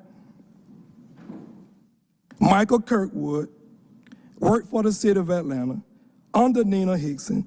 Nina Hickson, the lead attorney for the city of Atlanta, last day is December 3rd, have already negotiated her contract at the airport, Mr. Lewis. Under Nina Hickson, 20 lawsuits have been filed, Mr. Shook. Over 40 million have been paid out. And guess who get all the work? This law firm that Mr. Coatwell worked for. That's who get all the work, Mr. Amos. They get all the work coming from the city, but we not paying attention. We so busy want to go along and get along. We still got somebody like my guy here, Mr. Dean, Mr. Douglas Dean, still coming down here at 76. So when you get up here with this black guy, Mr. Bond, who talk about he's the president of the Chamber of Commerce, you know what thing would break my heart, Miss Liliana? They don't like to talk about how Maynard Jackson made these Negroes millionaire and nobody gave him a damn dime when he got out of the mayor office. He had to leave. So I think Maynard died from a broken heart for making black folk millionaire, and these Negroes didn't give him a job, Antonio. So when you sit up here, you need to learn your history. Because no, these Negroes that sit up here and give a damn about a black mayor who made it. Now, one of y'all have made the airport show y'all the 33% minority that they've been making sure that black folks get. Mr. Dozier, you're a soldier, so I know you like to fight on the battlefield, man. But it seems like most of us are on edibles every day. We drowsy. We got to call it out. Man, we done had a black mayor since 1974. We are in worse shape today in Atlanta under black leadership, majority black leadership in Atlanta. We are under worse than we have ever been, man. And our last two mayors have been born and raised in Atlanta. They know how to get it right. You don't have to tell nobody how to get it right, man, but counsel, like I always say, Ms. Waits is 8 blacks on this board. Y'all can stop a lot of this stuff that's going on, man. A lot of y'all hear what Jaffarell and Bill Durr doing at the airport, but why do y'all want to befriend them? The airport is the airport. It's the airport. 17 sex offenders who worked at the airport, Mr. Shook, have been fired, not arrested, been fired from the airport, but they sweeping it on the road, not letting y'all know y'all not care to go in it. There's another guy who was over benefits, Mr. Lewis. Mr. Tatar, they fired him in October. He was taking money from Kaiser, Mr. Amos, Mr. Shook. Blue Cross Blue Shield was giving this man money to stir the city benefits to him. Guess what they did? Let him resign. Mr. Watt Morley, let him resign. They fire him, let him resign. They find him suites at the Falcon Stadium, Miss Liliana, at the Braves Stadium, getting him money. The city let him resign, Mr. Bond. He's stirring benefits and raising folks' benefits up in the city for years. And they found porn on his damn computer. He been in there all day, every day on porn and selling the benefits for the city employees, but they ain't told y'all nothing. Y'all ain't acted, or maybe y'all know. Ain't saying nothing. Mr. Dozier, that's a travesty. At highest cost of living is in Atlanta, and you got this boy over here skyrocketing my benefits because he getting money under the table, and the city let him resign, Miss Boone, then fire him, then let y'all know, then put him on the news, let him resign. And I don't even know if y'all know that they've been keeping him under the wraps, but the city let him resign. See, this type of stuff, Nina Hicks and them is, you know what I'm saying, this is what they know, and they, you know what I'm saying, they covering up, Mr. Warren. You know what I'm saying? I know people in y'all, you know what I'm saying, district, they rich, they don't have to work for the city. It don't affect some of y'all in y'all district, you know what I'm saying? Because, you know what I'm saying, most people in y'all district ain't trying to come to City Hall and work. But there's a whole lot of black folks in City Hall need their benefits lowered. And we had a guy over there for years taking pride, Mr. Hillis, Ms. Norwood, we talking about the benefits director, Mr. Terrell Bates, who the city let resign and should have fired for taking money from Kaiser and Blue Cross Blue Shield, raising the rates on city employees. Now I'm gonna see if y'all gonna do something about it, because guess what? Y'all gonna be held with subpoenas, you know what I'm saying, when it comes to this administration and that airport. They got some questions to answer. Y'all letting them get away with highway murder. Y'all let them get away with highway murder because you're scared. Man, that executive session, West Faroki was here. Y'all had 3 weeks off and he's still not here. That don't make no sense. That's no respect. Y'all been off for 3 weeks, and him and Shipman, if it ain't been no death in the family, you should be here. You had 3 weeks off. No, Councilman Lewis broke his hand and he's still here. He came back still here. Y'all just let them get away with whatever, man. Man, the people entrust y'all with this. Y'all sit up here and play along and get along. That time is over with, man. People out here are dying and suffering, and they keep giving away these airport contract doing what they want to do because y'all won't even say nothing to them. Y'all won't even ask them a question. MARTA get up here and cancel one damn route. And I don't like they cancel the route in the black neighborhood where there was no crime at, but y'all want to ridicule MARTA because it's a political thing. You're scared of the airport. But why? Why are you scared of the airport? And guess what, Ms. Norwood? When all y'all be saying that behind closed doors, oh, the state will get it. The state can't get it. If you read the charter, when Maynard Jackson put it in, the state can't take over the airport. It's in there. Delta and the state are held by lifelong contract. They can't do nothing about it. So stop all this chatter. Oh, he keep doing that. Oh, the state will get over. The state can't take it over. But they can do something if niggas scared. If you're scared, they know you're scared because you won't do nothing. It's in the charter. If y'all read the charter, the state can't take over this. Delta can't do nothing. Delta can't leave. Same way Buckhead couldn't leave. It's impossible. It's in the charter. Y'all won't even read it. Y'all want our votes and our money to run. But when you get up here, you mute. Come on, man. The airport is buck wild. It's the wild, wild west out there. All y'all want to be scared of them when they come down here? For what? Man, little girls are getting raped and molested out there at the airport under the leadership, and it's being swept under the rug. Thank you, Dr. Robinson. We got to do something about this, man. What's wrong with y'all? Man, we got to do something about this. Thank you, sir. Next up is Deshaun Lee, followed by Alma Lott and Corey Waters. 2 minutes. Good afternoon. Afternoon. I'm Deshaun Lee. I come as one, but I stand on behalf of many. I bring greetings on behalf of the members of the Georgia Federation of Public Services employees. Today, my remarks will be brief, but first, allow us a moment of silence to remember and honor Beanie Hatteman. May God comfort his family. I come today to ask the council members to hold Saturday, September the 9th at 11 a.m. on your calendars. On this day, we invite you to join us in recognizing and celebrating public services and employee workers. More details and information will come from my office. Also, I invite you to hold the dates of October the 14th at 10 a.m. on your calendars. The Georgia Federation of Public Services employees, in partnership with the Political Action Committee, Atlanta of the Move, will be hosting our tele-town hall meeting. And during this town hall meeting, city representatives and residents will be able to ask questions, share concerns, express priorities, participate in polls, and or just listen in. More information will be provided as the dates approach. I will be following up with each of you directly. Atlanta's favorite son, Martin Luther King, said, "We can all be great because we can all serve." I thank you each for your service, and I am reminded that nothing is wrong with the city of Atlanta that can't be fixed with what is right with the city of Atlanta. Thank you. Thank you. Next up is Alma Lott, followed by Corey Waters and Malik Young.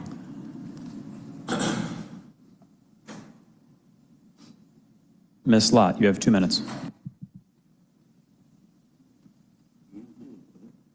Giving all praise to God. First thing I want to say before we get all the way into this, where is this HUD money going? Where is it going? Because it's not going to safeguard families. You got youth on the streets. And another thing, now y'all got senior citizens being homeless. What's going on with this? Y'all are not doing your job. I'm tired of this. I worked through this, I've been working through this community for over 10 years and well knowing through almost all these communities. I've been doing footwork and all that. Oh, I'm not limping because my feet hurt, I'm limping because I got in an accident, okay? But praise God for that I'm here today. But y'all have to do better. We want whoever's handling this HUD money to show us what you're doing with it. HUD money not for street projects, sidewalks, cutting grass. and all that for housing low-income families. And y'all done a lot of discrimination too. The ones that y'all getting this money to saying they helping people. I ain't never been in a city that y'all put people in housing and say this supposed to be to help y'all. 6 months later, the rent go up, they get put on the streets. Y'all know how many families on the damn streets? I'm talking about babies. I ain't talking about grown folks, all these people y'all see laying around. I'm talking about babies on the damn streets. And it's a damn shame. It's done got worse. These administrations, y'all got to do better. Y'all have to do much better. That's sad. Thank you, Ms. Lott. Next speaker is Corey Waters, followed by Malik Young and Maggie McCullum. Good afternoon. On July 22nd, a horse pulling a carriage in downtown Atlanta was hit by a car. According to a witness who recorded video, the injured horse kept trying to stand and kept falling, eventually collapsing on a blood-soaked street. This incident was completely preventable, and you have the power to prevent such incidents from happening again. Horse-drawn carriage companies everywhere prevent horses from engaging in basic natural behaviors, regardless of how much love the horses get from those who can find them, and regardless of whether the companies comply with government inspections. These horses cannot run when they want to, cannot rest when they want to, cannot graze when they want to, cannot socialize with other horses when they want to. They are forced to stand in their own urine, inhale car exhaust, and, you know, we shouldn't accept this. Horse veterinarians have documented how pulling humans compromises blood flow and damages tissues and muscles in the back, how pulling humans on hard surfaces gradually debilitates legs, and how pulling humans in motor vehicle traffic causes respiratory problems. Perhaps more damaging than any physical ailment is the mental anguish of languishing in stalls, deprived of choice day after day. Horses have an interest in choosing how to live, and we can honor this interest and a culture of consent by banning horse-drawn carriages in favor of horseless e-carriages or another city tour service. And a ban on horse-drawn carriages does not necessarily mean a loss of employment or income. In Chicago, where horse-drawn carriages have been banned, in Philadelphia, where horse-drawn carriages are currently off the streets, demand for city tours has persisted and been fulfilled by alternatives. Let's explore those alternatives. Let's profit not from deprivation and abuse, but from enterprises in which all participants are consenting participants. Thank you very much. Thank you, Mr. Waters. Malik Young, followed by Debbie McCullum, and then Devin Franklin for 6 minutes. First of all, it's Mark Young, and good afternoon. Thank you, Mr. Young. And my issue is about, first of all, my biggest question is, do you people really understand who you work for? We are your constituents. So you cut us off in 2 minutes, but you have a program or an award ceremony. Nobody can get that out in 2 minutes. But I'm gonna get this out as quickly as possible. You value the impetus for me being here. I represent the Kevin Heights neighborhood. And the impetus for me being here is that you value trees more than you value people. You have a law on the books that says no rooming houses in the city of Atlanta, meaning you cannot take a single family dwelling and make it into a multi-family dwelling house. Now, here's what's gonna happen. You know how generally innocent people get hurt as a result of activity somewhere else? Meaning, we have prostitution. I live right down the block from Mayor Dickens. We have prostitution walking out streets. We have drug houses walking out streets. This issue has been going on for 5 years. I've followed every protocol that the city has asked me to follow. You know what I've gotten? Nothing. I have spoken to Christy Escobar, Jody Meriday, now I'm speaking to Greg Clay. The law has to be rewritten. But at the detriment of my community, they're still walking. But But you find 2 neighbors of mine for cutting down dead trees. The arborist did his job. He enforced the law. Why won't you enforce it with people? Don't understand that. You value a tree more than people? Do you really understand what I'm saying? I've spoken to Ms. Boone. I've followed every protocol we have talked about. These 3 houses, 271 Linkwood, 213 Herman Circle, 255 Herman Circle. They're drug houses. They're prostitution houses. Thank you, and sir. we still can't get any help. I'm asking you, hear what I'm saying. Don't talk. I don't want to hear any more talking. We want action. Thank you, That's Mr. all I Young. want. It's action. Do whatever you got to do, but you're going to hear me today. Thank you, Mr. Young. I'm asking them, again, for the umpteenth time, help us do something about the issue I'm talking about. Thank you, Mr. Young. Enforce the law. Mr. Young. Message received. Please. Maggie McCollum is next up with 2 minutes, followed by Devin Franklin with 6 minutes, and Barbara Boyce. No, Miss McLeod, I would never change your name. You are on this. No, you're. Hold on. I go by Maggie. Wait. Is there a Maggie? I've got you, Miss McLeod, on the. I believe there's a different individual here. Okay. There we go. I am looking for Miss McCollum so she can have her 2 minutes. I should have 4 minutes.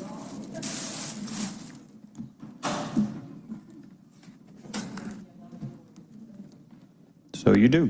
Thank you so much. 4 minutes. It is a pleasure for me to actually be here today and to see each and every one of you. I would like to personally thank you for sitting as a council person, member.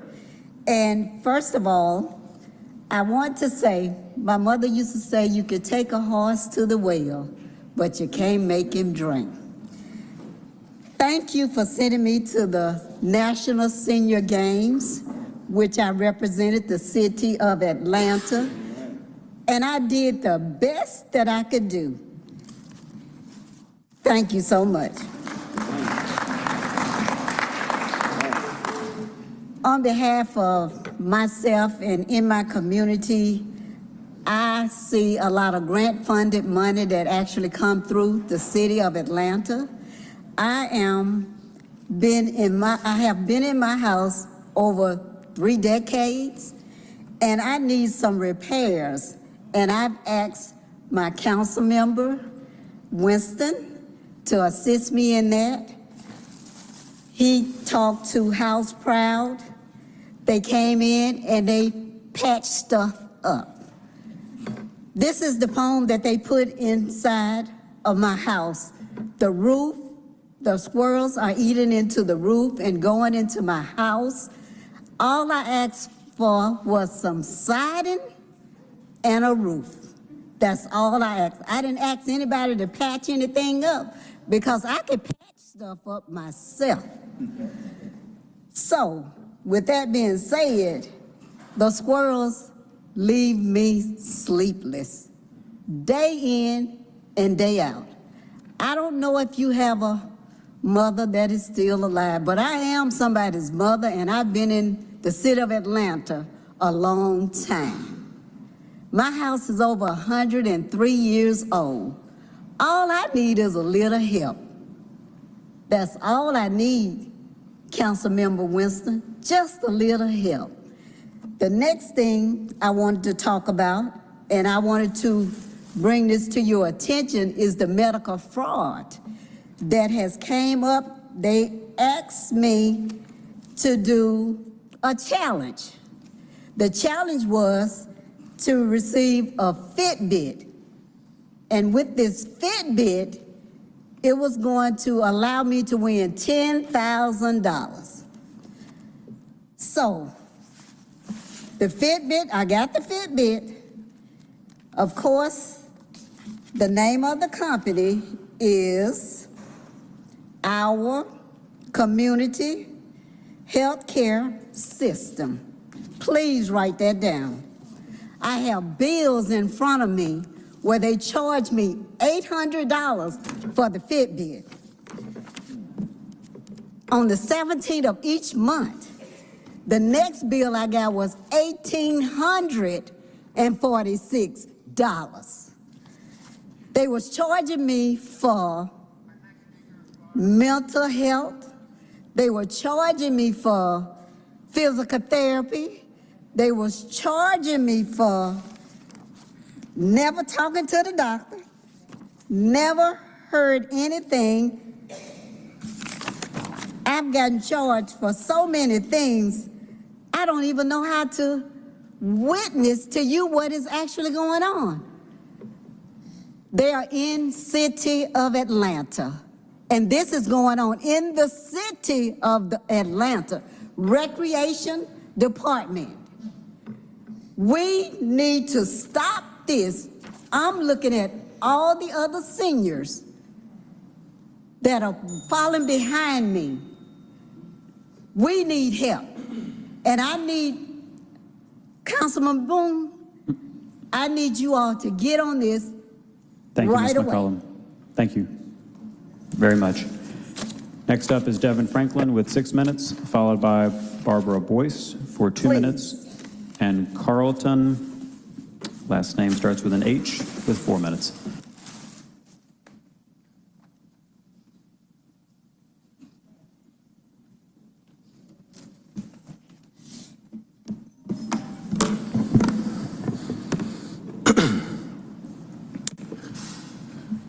Good afternoon, Council Parsons. It has been some time since I was last at council and had the opportunity to speak with you all. Before I get into my topic of choice for today, I do want to take a moment to acknowledge this council's acknowledgement and recognition of August being Black August. I would like to remind everyone that Black August is an annual celebration that commemorates those persons slain by police officers. It was started by prisoners in the prison system in California back in the 70s. And I just want to make sure that we don't forget the original purpose of Black August as we talk about the rightful acknowledgement of Black agencies and businesses in the city of Atlanta today. For those who don't know, my name is Devin Franklin. I am Movement Policy Counsel for the Southern Center for Human Rights. And I'm actually here today for a reason that I'm not usually here for. I'm here to issue an invitation, not only to persons in council, but also to members of the public, those here in council, and those watching on television. On August 19th, 2023, that's a Saturday morning, at the Yolanda D. King Theater for Performing Arts at the King Center, the Southern Center for Human Rights will be hosting a capstone event to our to a project that we've been running for about a year. It will run from 9 a.m. to 3 p.m. Programming starts at 10 a.m., but we will be providing breakfast, lunch, free childcare for all persons who are able to attend. The event is called Pain and Power. It's a symposium involving confronting the rise of policing violence here in the city of Atlanta. For about a year at this point in time, the local team at the Southern Center and myself have been drawing circles, if you will. We've been hosting town hall events throughout zones 1 through 6, throughout districts 1 through 12. And at these town hall events, we have been speaking with community members about policing in the city of Atlanta. I know for the past couple of years, most of the conversation about policing has centered rightfully on the allocation of funds by this body towards Cop City.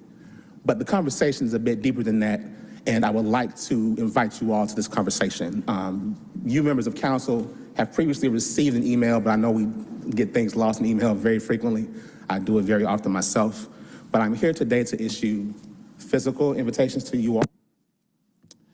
The point of the project is to address community safety and the rise in policing violence in the city of Atlanta, as shown through the city of Atlanta's public dashboard located at justicereform.atlantag.gov. And on this website was launched in August 2021, largely in response to demands by the public regarding transparency as it relates to, thank you, Ms. Bakhtiari. In 2021 related to the need for transparency as it relates to policing violence in the city of Atlanta. I'm not sure how many people actually regularly check up on that site. I do.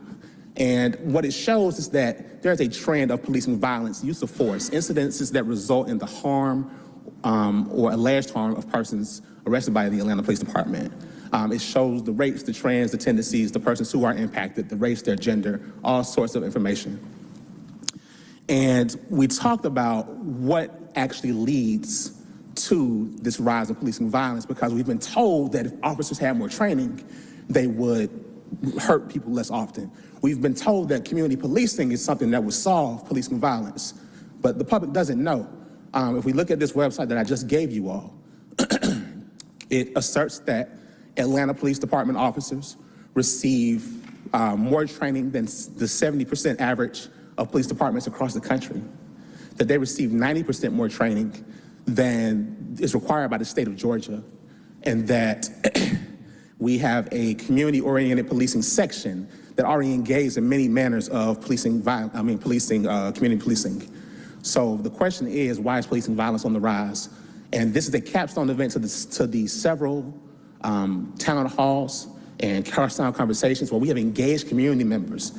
And the most attractive thing about this, you all, is that I'll be talking a little bit, but it won't just be me talking. We have community members who have participated in this event since last August, who will be a large part of the presentation about a set of policy proposals that we believe will be more effective at reducing the rate of policing violence here in the city of Atlanta. We also have invited renowned national data scientist Samuel Sinyangwe of the police scorecard and mapping police violence, whose research we relied heavily on in this project. And we just really want to have a conversation with you all that is centered in fact and research. We know conversations about policing can oftentimes be super emotional for reasons that don't have to be named. But as part of the project that we've been working on, the group project, if you will, that we've been working on, we would like you all to be a part of that. So I invite you all to email me. You all have sent my email several times. And I invite the public to register at bit.ly/pain and power. That is bit.ly/pain and power. It's August 19th at the King Center. We will be providing breakfast, lunch, free of cost, childcare, free of cost. And that's it. I look forward to working with you all. Thank you, Mr. Franklin. And if there's anyone in the audience who cares to sign up now, I'll be in the hallway with my computer signing folks up. Thank you. Next speaker is Barbara Boyce, followed by Carlton Ham or Hannah for 4 minutes, and then Don Thomas. Ms. Boyce.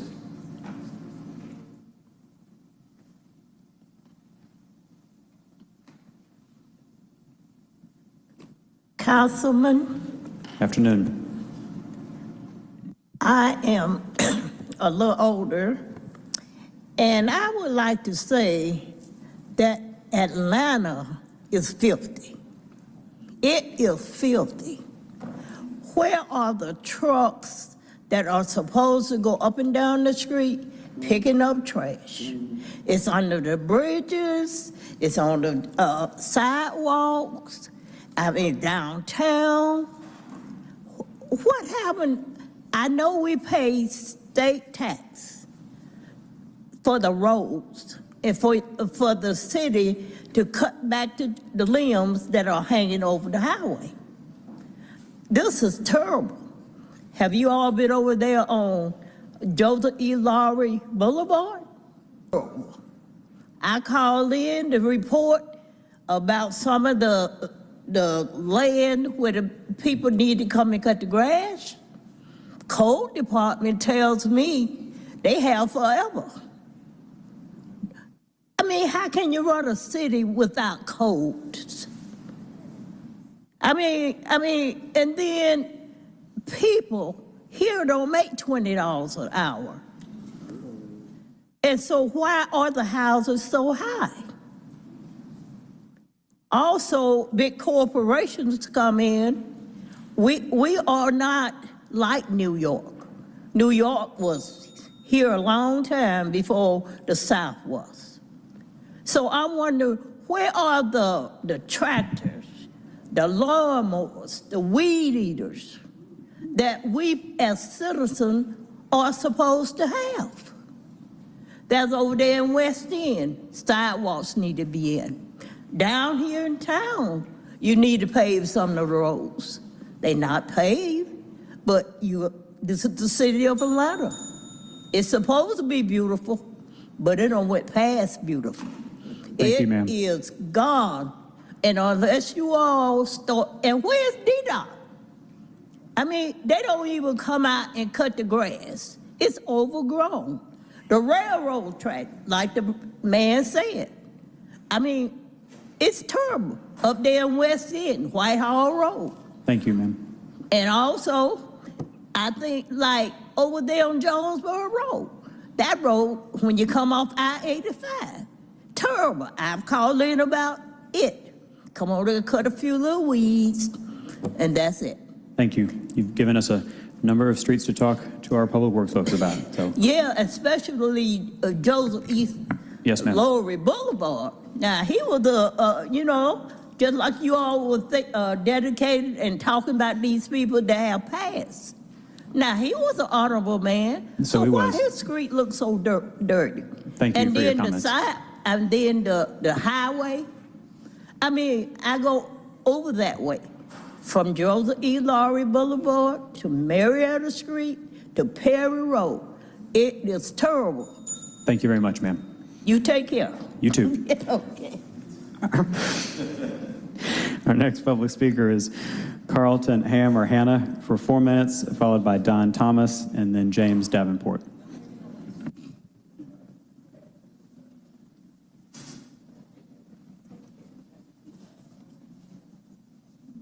Good afternoon, City Council. Good afternoon. My name is Carlton Ham. I've been with the city for 29 years, with the Valve team for 11. What the Valve team does is we shut off main breaks, the exercise valves. What the main breaks do, we shut the water off and we charge them back up after distribution repairs them.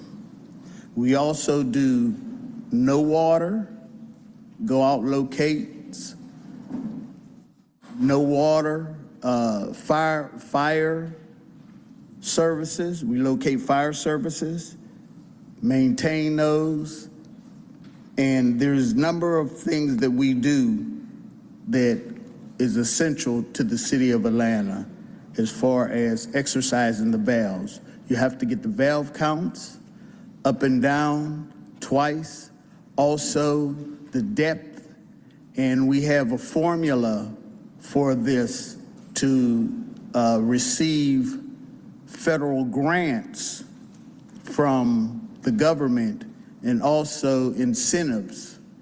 And there's a formula that goes with that, with height times the nozzle times the water. And what we do is with that times everything that we do calculates us to be able to qualify for these grants. No one else is doing that as far as doing the water. No one else is doing that, calculating the water, the loss of the water. No other organization is doing that except for the Valve team. With that being said, they're trying to break the Valve team up and send us to different locations.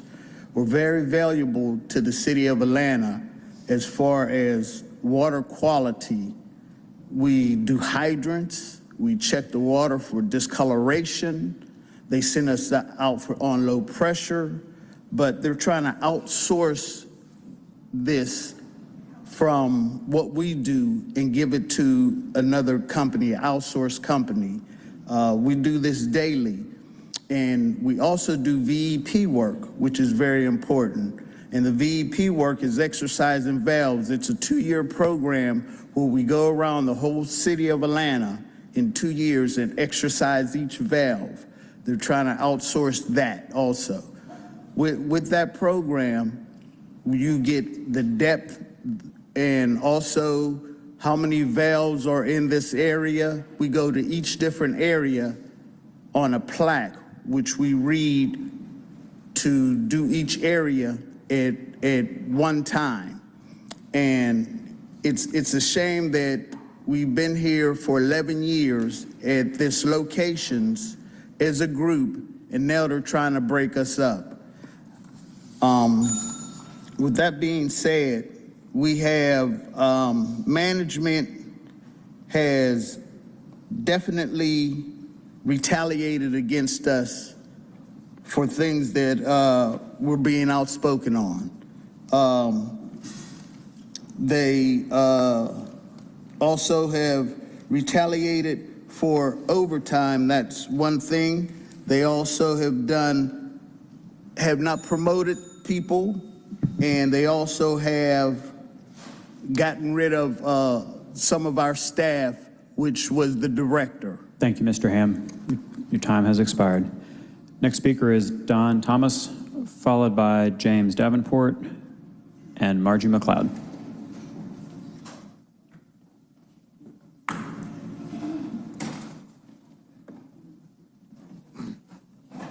Grace and peace. I've been here since 1 o'clock. I missed Mr. Jason Dozier. I was hoping that he'd be here. He just walked out when I needed to speak. My name is Don Thomas. I'm Director of Operation for 10 years for Comcast and Lease Access PEG program. My question, I reached out to the City Council about what direction that the lease access program was going in. I haven't heard back from the city. I understand that some changes were going to be made through the City Council. Also, like I presented a proposal and they told me to, I think, wait till June. I was just trying to get an update on where the PEG program is and, you know, the sources. Mr. Dose, this was kind of directed back to your office on my former reaching out to find out the status of the PEG program.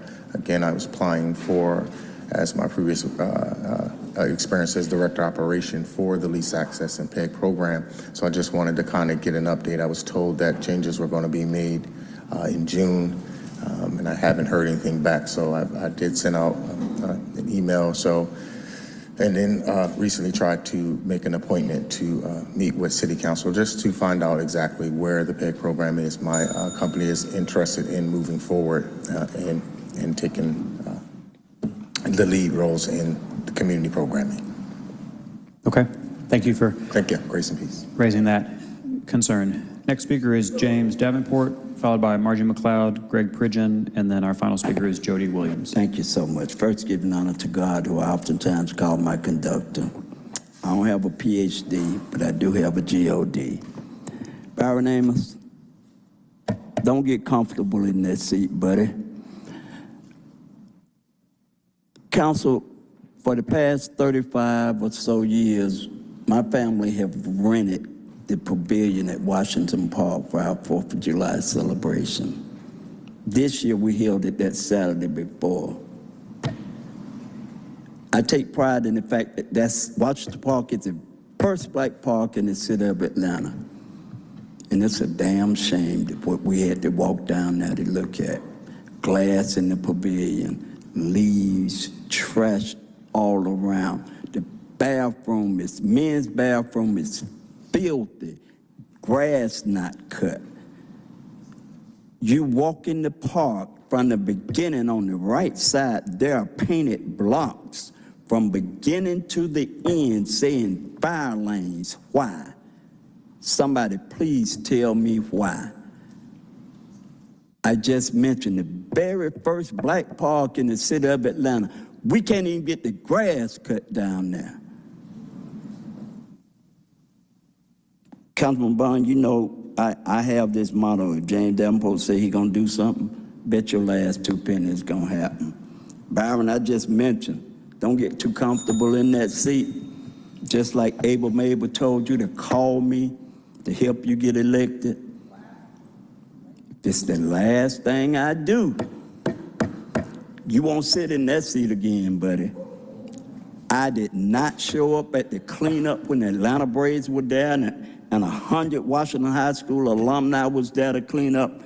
I made 2 phone calls before I got here today. One of the persons said, everybody talk about how sorry Byron is. One of the other persons said, at the cleanup that the Braves sponsor, Byron Amos came, did a photo op and left, did not pick up 1 piece of trash. Thank you, Mr. Davenport. Trust me. Amos. Trust me. Trust me. It's gonna happen. You won't be here. Mr. Amos. Next time, you will not be here. Trust me. Trust me, Byron. You know what I'm talking about. Mr. Amos. Thank you, Mr. Chair. Please proceed, Mr. Amos. Yeah. Mr. Davenport, it is your constitutional right to stand there at that podium and scream at me as, sir, I'm not going to go back and forth with you. But what I'm not going to do is allow you to stand there and do what I perceive as a lie. So, sir, Mr. Chair, I'm going to go back to my normal posture and not respond. Much appreciated. I have documented proof. I have called Mr. Davenport back.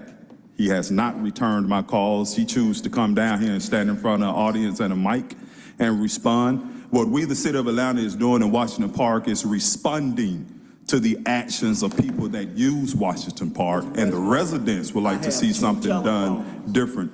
When I left Washington High for this photo op, I went and spoke to some black people that was doing business. So, sir, thank you. I'm not going to respond. Thank you. Ms. Williams, are you Ms. One time if you call either one of those. So we've got Ms. McLeod is next up. Right, but we're switching places because I have to go. I'm Jody Williams and I'm last, okay? So Okay. I'm going to be very short.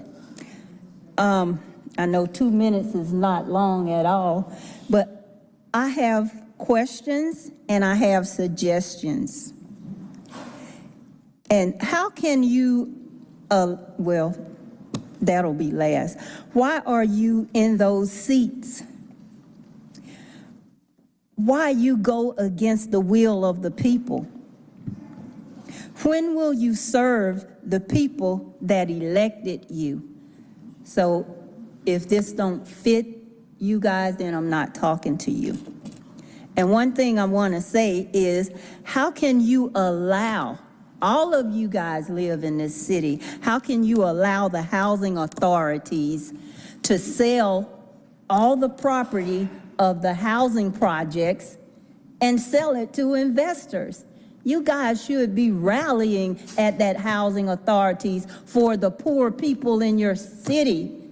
You guys are letting those people be evicted. They don't have places to live, their children, and the places that they're in are infested with rats. No one should live under those conditions. And maybe you can adopt the DeKalb County SPLOST, where they request billions of dollars to pay their people's property taxes. And they will be having something. I'm going to leave this for you all because I said I won't be long, but 2 minutes are so short. Maybe you guys can adopt that and show your people some love and help them with their property taxes. And I also wanted to say that there's a hearing for your property taxes, and it's going to be in Sandy Springs. So since I don't have that much time, I won't give you the address, but I do want to give you guys this. So maybe you can help your people, because Miss Alice Bussey, she'll be explaining how you guys can get that money for your people. Thank you, Ms. Williams. Next speaker is Greg Pridgeon, followed by Margie McLeod.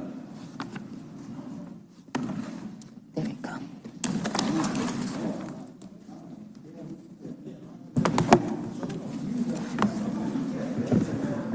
Good afternoon, Mr. President, members of this distinguished body. My name is Greg Pridgeon. I'm familiar with this place. I've been around here quite a bit. I'm coming today as an associate of Attorney David Jaffer. Mr. Jaffer represents United Convenience Stores, and he asked that I speak with you briefly about legislation number 23-0-1346. That is the ordinance that is to require cameras on every pump, similar to what is in DeKalb County. First of all, almost all convenience stores currently have cameras throughout. And as you will see on many evening news programs where there is an incident at a store, you will see that the camera programs are showing the activities that happen. Just the other day, a truck banged into the side of a building, and you could see the license plate in the truck that went into the building. Understand that the United Convenience Stores wants to work with and intends to work with the Atlanta Police Department and the City of Atlanta to make the environment around C-stores better and safer. Currently, we're working with the Mayor's Office and the Police Department to implement a state-of-the-art system. I want you to know also that these are small business owners, and they are wanting you to know that these convenience stores don't commit crimes. It's the criminals who commit crimes. We hope to be able to have equal treatment for these businesses as you would with all businesses that may create or have some type of problem around their stores. I'm looking forward to following up discussions with the city. Thank you very much. Thank you. Our final speaker of the afternoon is Margie McLeod. Ms. McLeod, you have 2 minutes. Jesus up in here. We need, oh, wow. You are your brother keeper. You are your brother keeper. What I done seen, 97,000 have been evicted in the city of Atlanta in 3 months. That's why it's so much that we get rent control. Alabama, Montgomery, Alabama, the city council passed it, that's last week, they put a cap. We can't do this, we can't do that. We could do what we want to do. And the answer is we have to have rent control. You could put a cap on the rent. And I keep saying, yeah, we're gonna go to the state. Mayor, this is Ms. Margie. You got friendship with the governor. Go over there and talk to him, like you say you do circles, and tell him that we do need rent control. That's the solution. Rent is going high, sky. People can't afford. The city council, you make $72,000 a year. You're not going to be able to live in the city of Atlanta in another 2 years. So that's why it's so important that we need to put a cap on the rent. And we could do this. Alabama did it, the city. It voted 3-7. This happened last week. And I'm not going away because the seed is out there. And the people need this. We need rent control in the city and the state. So Senate Bill 125 with Donzetta Jane bill, but the city can't put a cap. That's what I'm gonna say. I'm not going away because the seeds are spreading and people talking about rent control. And we need it, and one day y'all gonna need it. Be blessed. And I hope y'all went to church Sunday. Thank you very much. That concludes remarks by the public, which takes us... Mr. Westmont, excuse me No, for a no, minute. Mr. No, I Mr. was just Davenport. assaulted by the chief of staff of Byron Amos, and I want to... Okay. Thank you, sir. Next up on the agenda is the report of the Journal. Madam Clerk. Thank you. I, Vanessa Walden, Municipal Clerk of the City of Atlanta, hereby certify that the action minutes of the July 5th, 2023 regular meeting of the Atlanta City Council are true and correct. Thank you. I will entertain a motion to accept the Journal. Moved by Juan, second by Shook. We can do that on unanimous consent. Any objection? No objection. What is our count? Unanimous consent is 9 yeas, 0 nays. 9 yeas, 0 nays. The journal is adopted. On to communications. Number 1, 23C5080, a communication from Mayor Andre Dickens appointing Ms. Angie Walton, Esquire, to serve as the Procurement Appeals Hearing Officer on behalf of the City of Atlanta. This appointment is for a term of 2 years. Staff recommendation is to refer to Finance Executive Committee and the Committee on Council. No objection. Let it take that course. I'd like to take, please, number 2 through 5 as a block. There's no objection. 23C5081, a communication from Council President Doug Shipman appointing Dr. Rechancey Tate to serve as a member of the Chattahoochee Brick Company Memorial Green Space and Park Board. 23C5082, a communication from Mayor Andre Dickens appointing Ms. Peggy Dobbins to serve as a member of the Chattahoochee Brick Company Memorial Green Space and Park Board. 23C5083, a communication from Councilmember Andrea L. Boone, District 10, appointing Ms. Jerry Sumlin to serve as a member of the Commission on Aging. This appointment is for a term of 4 years. 23C5084, a communication from Mayor Andre Dickens appointing Ms. Nisha Samama to serve as a member of the Atlanta Urban Design Commission in the Historic Preservation category. This appointment is for a term of 3 years. All items are to be referred to Community Development Human Resources Committee and the Committee on Council. There's no objection. They will follow that course. Next item. 23C5085, a communication from Danielle Hampton, Chair of Audit Committee, submitting the performance audit report for business licenses. Staff recommendation is to refer to the Finance Executive Committee. No objection. Let it follow that course. 23C5086, a communication from Chief Procurement Officer submitting the June 1st, 2023 through June 30th, 2023 monthly contracts report to the Atlanta City Council and Clerk of Council pursuant to Section 2-1142 of the Atlanta City Code of Ordinances. Staff recommendation is to accept and file. No objection. Let it follow that course.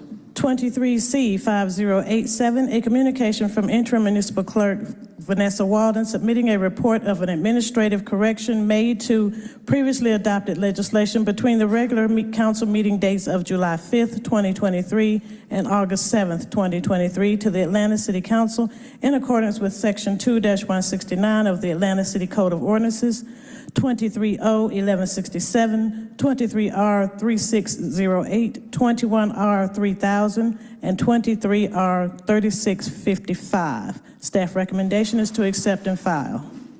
There's no objection. Let it follow that course. That ends the report of communications. Are there any items of vetoed legislation? No, sir. Any unfinished business? We have one item. You will sound that, please. 23O-1298, an ordinance by Councilmember Mary Norwood to name 473 Woodward Way, Northwest, Fulton County Tax Parcel identified Betty Young Park to waive certain provisions of Sections 138.8 and 2.2 of the City of Atlanta Code of Ordinances and for other purposes. During the full council meeting held 7/5/23, Councilmember Norwood made a motion to table. It was seconded by Councilmember Westmoreland and carried by a roll call vote of 15 yeas, 0 nays. All right, colleagues, this item now sits before us, favorable on condition. Ms. Norwood. Yes, I would like to make a motion to remove it from the table so it can be discussed. It's already in front of us. Thank you very much. I have an amendment form I have just passed out to everyone. This attaches the MOU, which has now been signed by the city's administration, so it's fully executed, and that would be attached. And then the one whereas clause acknowledges that the transfer has been done and is effective today of the MOU. That these documents have been executed and the transfer will be effective as of today. So I make a motion to approve the amendment. We have a motion to amend by Norwood, second by Waits. Please open that vote. Any debate or discussion? Seeing Seeing none, please open that vote.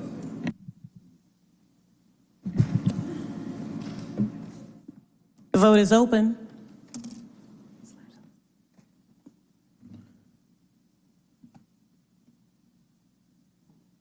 The vote is closed. 12 yeas, 0 nays. 12 yeas, 0 nays. The item is amended. Any discussion on the item as amended? Seeing none, I will entertain a motion. I move to approve as amended, please. Motion to approve is amended by Norwood, second by Bakhtiari. Any discussion? Please open that vote.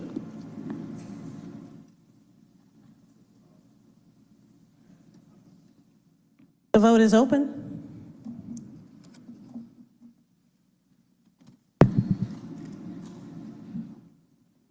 The vote is closed. 12 yeas, 0 nays. 12 yeas, 0 nays. The item is adopted. Ms. Norwood. And I'd like to make a motion to have it go to the mayor's office post haste, please. Motion by Councilmember Norwood, second by Shook. We can do this on unanimous consent if there is no discussion.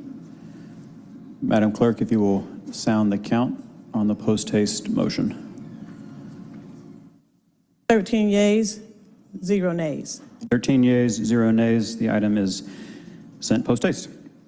Next up is Section 1 of our consent agenda. Before we entertain a motion, I believe Council Members Wan and Dozier would like to pull a couple things off. Mr. Wan.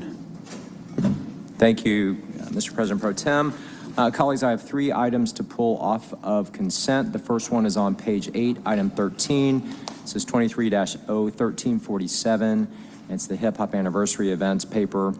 And then the second one is on page 9, number 20, 23-01367. This is the council carry forward accounts and distribution accounts transfer. And then the third one is on page 10, number 21, 23-01368, and it's the airport bond pricing.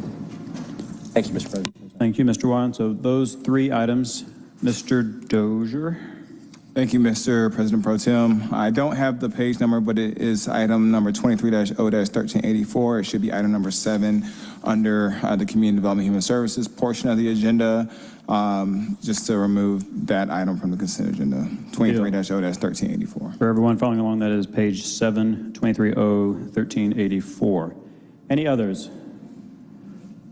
All right, seeing none, I will entertain a motion to adopt all remaining items on the consent agenda, section 1. Motion by Hillis, second by Wan. Any discussion? All right, please open that vote.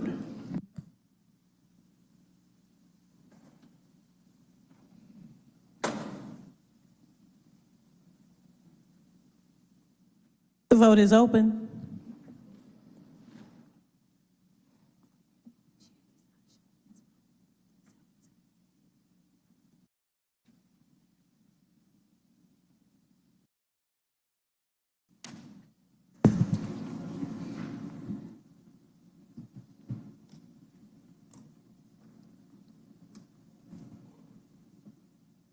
Will everyone please vote? Mr. Hillis, we are waiting on your vote.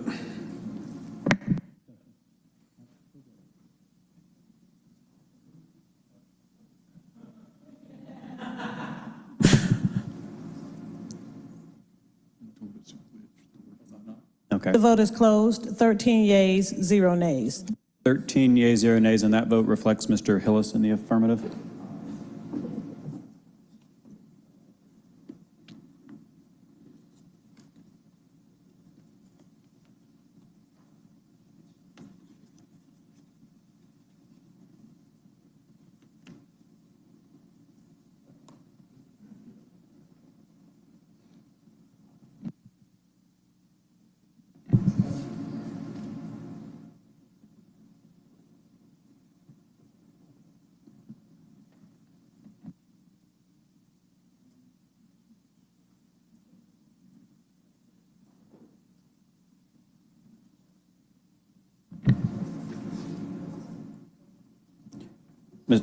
Councilmember Hills voted in the affirmative.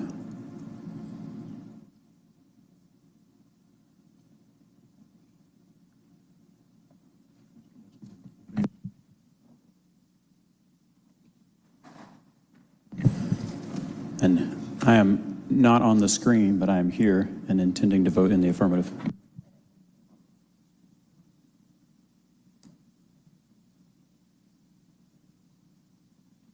It's a party.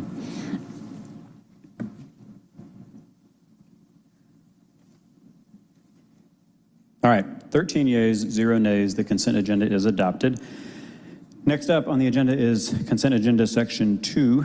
These items will be referred to the committees of purview and then come back to us in 2 weeks' time. I will entertain a motion to refer. Motion by Hillis, second by Juan. Please open that vote.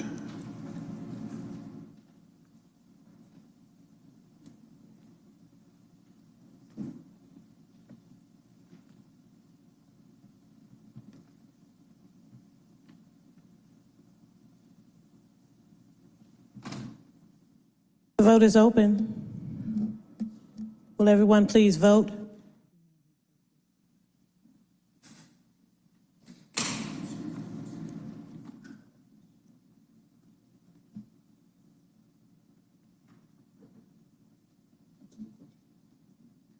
Will everyone please vote? The vote is closed. 14 yeas, 0 nays. 14 yeas, 0 nays. Those items are referred. Next up on our agenda are the report of standing committees. The first report will be given by Jason Dozier, Chair of the Community Development and Human Services Committee. Thank you, Mr. President Pro Tem. I have a couple of items. The first on the agenda requires a public hearing. This is ordinance 23-0-1360. I move to open the public hearing for that ordinance. We can do that with unanimous consent. We have a motion by Dozier, a second by Bond to enter into a public hearing. Any objection or discussion? Seeing none on unanimous consent. With 13 members present, the public hearing is open. Why don't you go ahead and sound the caption for this reads, an ordinance by Councilmember Matt Westmoreland to amend the 2023 annual action plan budget for the 2020 to 2024 consolidated plan to anticipate and appropriate United States Department of Housing and Urban Development award funding in an amount not to exceed $24,783,601.00 to amend the 2019 annual action plan budget, the 2020 annual action plan budget, the 2021 annual action plan budget, the 2022 annual action plan budget, and the 2023 annual action plan budget of the 2020 to 2024 consolidated plan for the purposes of reprogramming funds in an amount not to exceed $9,814,197.37 to authorize the mayor or his designee to enter into a contractual agreement with sub-recipients included in the 2019 annual action plan budget, the 2020 annual action plan budget, and the 2021 annual action plan budget, the 2022 annual action plan budget, and the 2023 annual action plan budget of the 2020 to 2024 consolidated plan for the purpose of funding and reprogramming community development block grant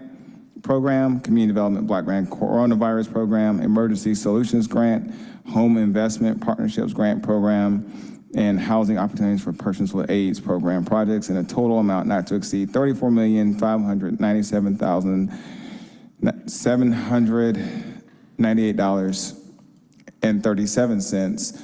All contracted work shall be charged to and paid from the accounts listed herein and for other purposes.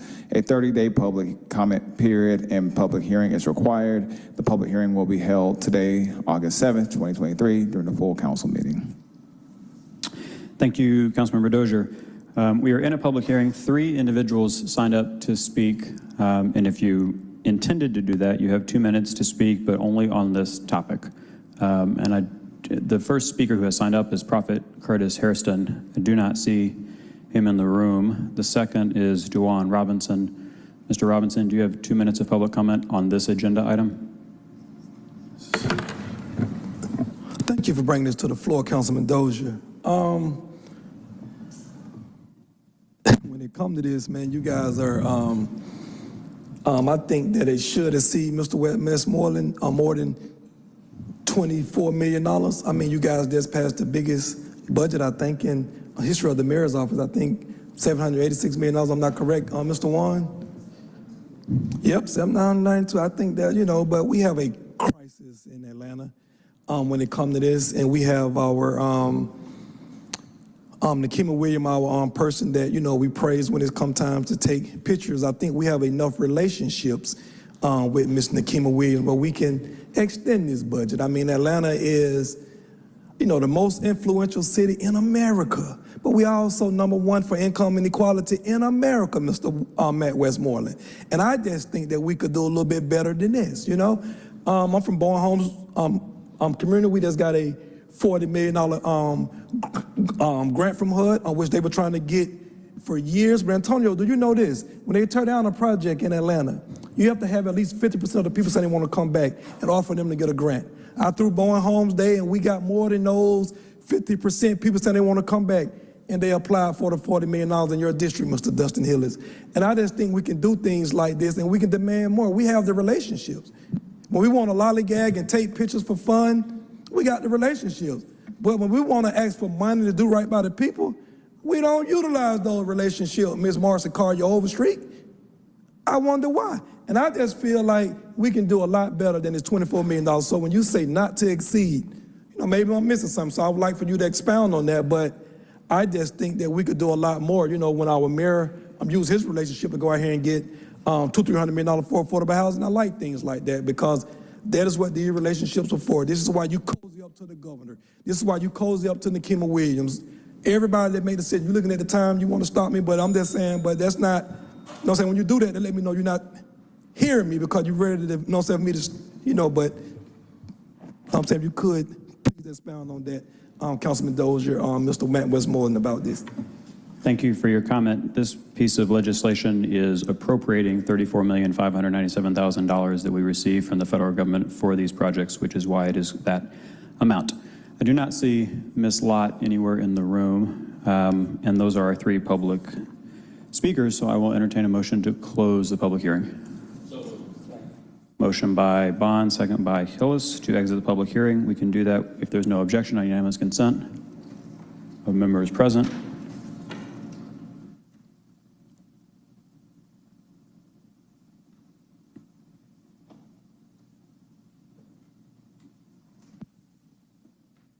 Unanimous consent, 12 yeas, 0 nays. 12 yeas, 0 nays. The public hearing is closed. Thank you, Mr. President Pro Tem. And colleagues, a substitute has been distributed to all council members and staff to include in the ordinance all the agencies receiving funding, the amounts, and the necessary account strings. And just to expound on what the President Pro Tem has said, we can't exceed any more than what we've been allocated to give out. So that's why it's spelled out in that specific way. And so with that, I move to substitute 23-0-1360. The new caption will be the same. Motion by Dozier, second by Bakhtiari. Is there any discussion? Please open the vote to bring forward the substitute.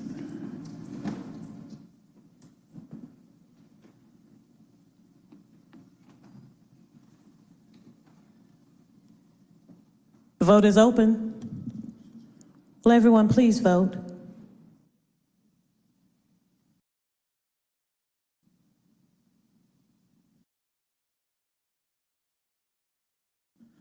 The vote is closed. 13 yeas, 0 nays. 13 yeas, 0 nays. The substitute is before us. Any discussion? President Pro Tem, I move to adopt as substituted. Motion by Dozier. Is there a second? Second by Bakhtiari. Any discussion? Please open that vote. The vote is open.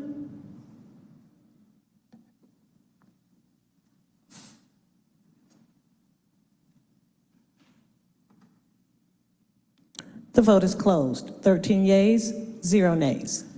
13 yeas, 0 nays. The item is adopted on substitute. All right, thank you, Mr. President Pro Tem. The next item is the item that we pulled off of consent. This is ordinance 23-0-1384. This is an ordinance by Councilmember Amir Faroki as amended by the Community Development and Human Services Committee to rename the historic Fourth Ward Skate Park to the Thomas F. Taylor Skate Park to waive certain provisions of sections 138-8 and 2-2 of the City of Atlanta Code of Ordinances and for other purposes. Mr. President Pro Tem, I have an amendment for this particular item, and this is to amend the caption. Like I said, the original reading is Thomas F. Taylor Skate Park.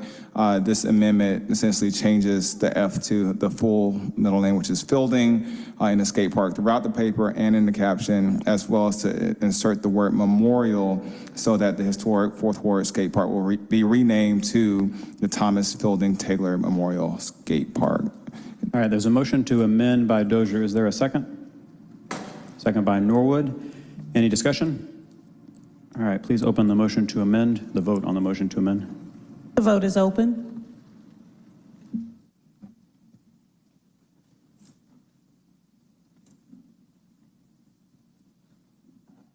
The vote is closed. 14 yeas, 0 nays. 14 yeas, 0 nays. The item is amended. I move to approve as amended. Motion to approve is amended by Dozier, by Councilmember Dozier. Is there a second? Second by Councilmember Bakhtiari. Any discussion? Please open that vote. The vote is open.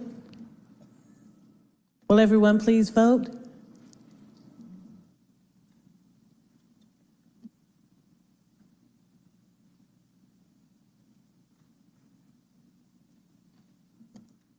The vote is closed. 12 yeas, 0 nays. 12 yeas, 0 nays. The item is adopted as amended. That concludes our report. Thank you. Next One up. moment, please. Correct that vote. 13 yeas, 0 nays. 13 yeas, 0 nays. Item is still even more resoundingly adopted. Next up on the agenda is the Transportation Committee, the report for which will be delivered by Vice Chair Antonio Lewis.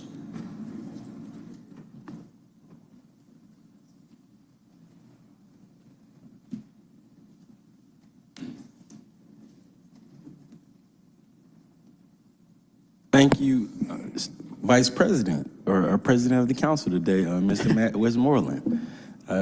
The committee report for transportation is item 23-0. I have one item today that came out favorable on condition. It's 230-1352.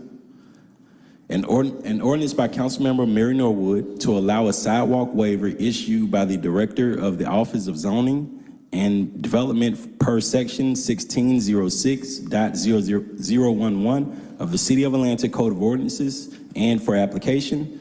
Backland Road, Northwest, Atlanta, Georgia 30305, and for other purposes. This item was favorable on condition. The condition was for ATL DOT, DOL, and OZD to determine if the sidewalk issue can be resolved with or without legislation. The Law Department determined that the sidewalk waiver was granted in 2022, with ATL DOT confirming its issuance, making this ordinance unnecessary. To sponsor the sponsor request to file this paper. Motion to file. We've got a motion at a committee favorable on condition. Ms. Norwood. Yes, what the chair just said is correct. The department has sent that the waiver has been issued and that ATL DOT has confirmed its issuance so that the condition has been met, and that I intend to file the paper. So my motion is to file this legislation. Second. All right, we've got a motion to file by Councilmember Norwood, a second by Councilmember Lewis. Any discussion? Please open the vote on the motion to file. The vote is open.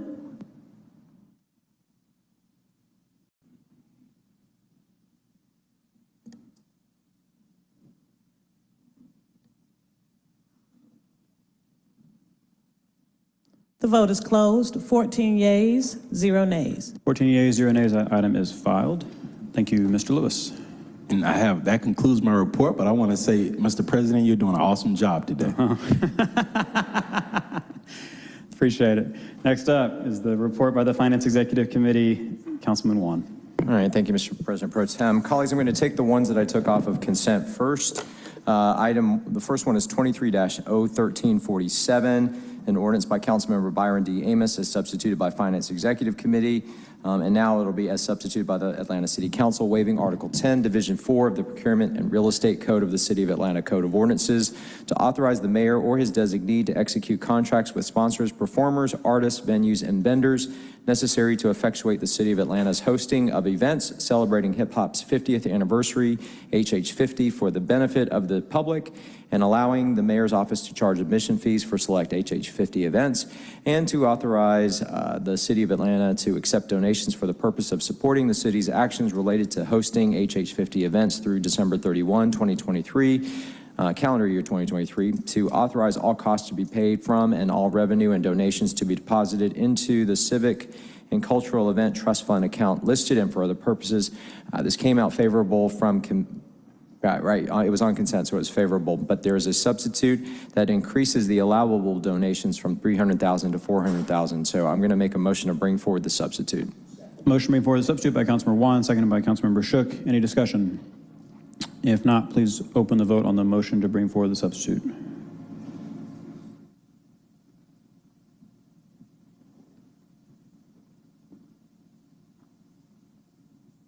The vote is open.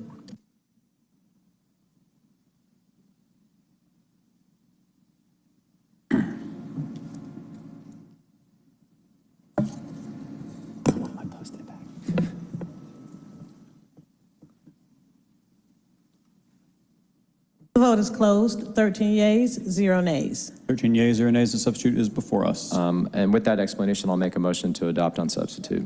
Motion to adopt on substitute by Juan, second by Shook. Any discussion? Please open that vote.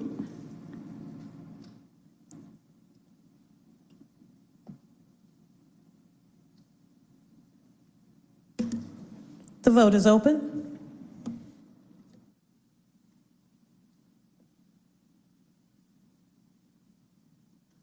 Will everyone please vote? The vote is closed. 13 yeas, 0 nays. 13 yeas, 0 nays. The item is adopted on substitute. Next item. Thank you. Next item is 23-01367. This is an ordinance by Councilmember Alex Juan as substituted by Finance Executive Committee, authorizing the transfer of funds from various Atlanta City Council carry-forward accounts to the appropriate distribution account to replenish funds for fiscal year 2024 and for other purposes. Came out favorable from committee, but we need to amend this to increase the post-2 at-large transfer amount from $5,000 to $25,000. So I'll make the motion to amend. Motion to amend by Juan, second by Shook. Any discussion? If not, please open that vote. The vote is open.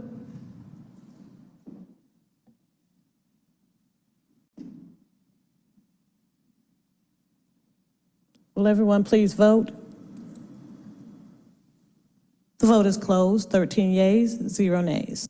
13 yeas, 0 nays. The item is amended. All right, now I'll make a motion to adopt as amended. Motion to adopt is amended by Juan, second by Bakhtiari. If there is no discussion, please open that vote.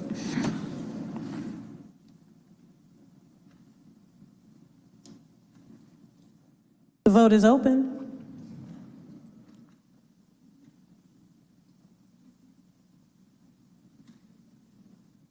The vote is closed. 13 yeas, 0 nays. 13 yeas, 0 nays. That item is adopted as amended. All right, the third item that was pulled off of consent was 23-01368. This is an ordinance by Councilmember Alex Juan supplementing that certain 30-second supplemental bond ordinance 23-01296 adopted by the Atlanta City Council on June 20, 2023 and approved by the mayor on June 29, 2023 to, among other things, set forth the terms of the City of Atlanta. 1, Airport General Revenue Bond Series 2023B non-AMT, the Series 2023 bonds. 2, Airport General Revenue Bond Series 2023C AMT, the Series 2023C bonds.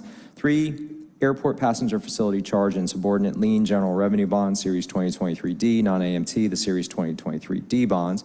4, Airport Passenger Facility Charge and Subordinate Lien General Revenue Bond Series 2023E AMT, the Series 2023E bonds. 5, Airport General Revenue Refunding Bond, Series 2023F non-AMT, the Series 2023F bonds.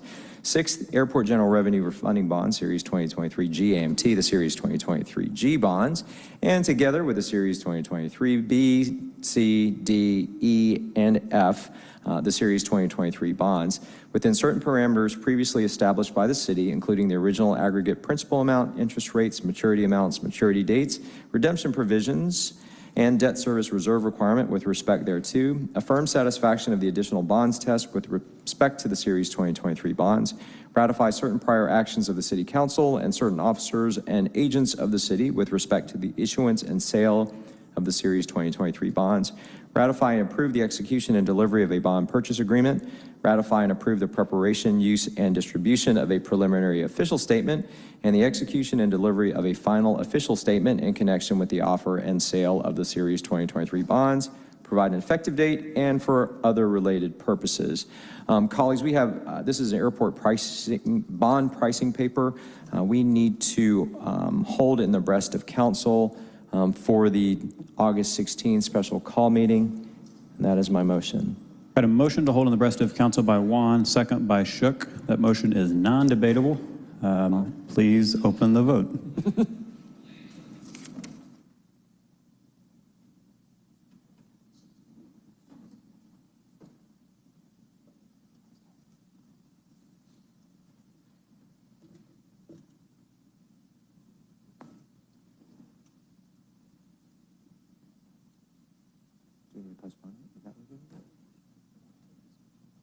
Okay. I'm being advised by the clerk as well as a parliamentarian to withdraw that motion and replace it with a motion to refer to the August 16th special call meeting, so I'll do that. Postpone? Postpone. Mr. Shook, do you withdraw your second to hold in the breast of council? Motion and second withdrawn. There's a new motion by Councilman Juan to postpone until the special called meeting, second by Bakhtiari. Any discussion? This can be discussed. Please don't. And please, if there's no discussion, please open that vote.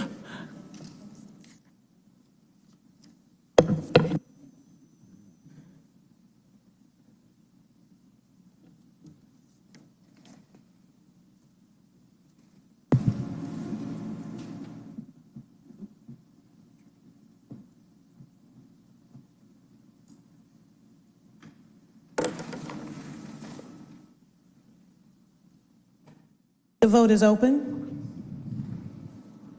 On the motion to postpone, the vote is open.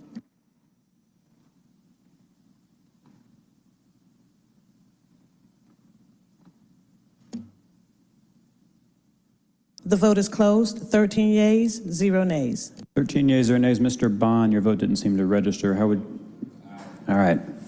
14 yeas, 0 nays. That item is postponed. All right, so colleagues, be on the lookout for the details of that special call meeting. All right, that takes us to the regular committee report. On page 30, we have one item, 23-01365. And this is an ordinance by Councilmember Amir Faroki to amend Ordinance 17-01621, which authorized a donation to True Colors Theater Company, or True Colors, in an amount not to exceed $1 million and 0 cents to be used only for the purpose of purchasing real estate to be developed into a theater building for the company as part of the True Colors capital campaign, to allow True Colors to utilize the donation and support ongoing and future theater operations and for other purposes. This came out of the committee favorable. The motion is to adopt. Motion is to adopt. Doesn't need a second. Is there any discussion? Hearing and seeing none. If you will open that vote, please.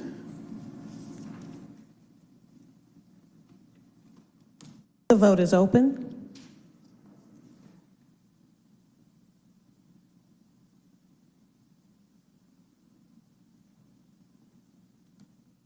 The vote is closed. 13 yeas, 0 nays.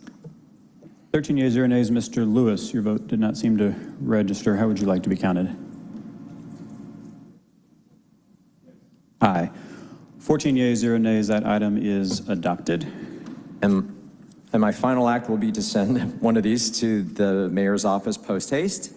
It's 23-01347, the hip hop paper. So I move to send it to the mayor's office post haste. There's a motion to send it post haste from Councilman Juan, a second by Councilman Hillis. That can be done on unanimous consent if there is no objection. Seeing none, That Unanimous consent, 13 yeas, 0 nays. 14. 14 yeas, 0 nays. 14 yeas, 0 nays. That concludes my report. Thank you, Mr. President. Thank you. Next up, Councilmember Bakhtiari with the Committee on Council report.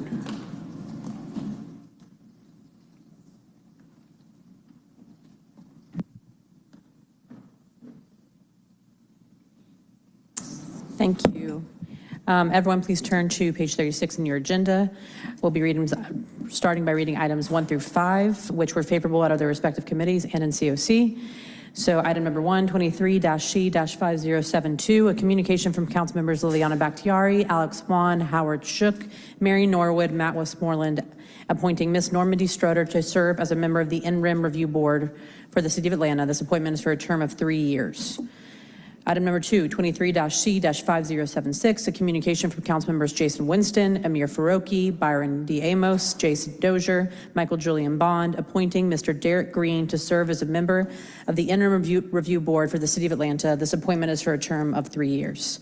Item number 3, 23-C-5077, a communication from council members Jason Winston, Amir Faroki, Byron D. Amos, Jason Dozier, and Michael Julian Bond, appointing Ms. Judy Bird to serve as a member of the Stakeholder Oversight Committee. This appointment is for a term of 2 years.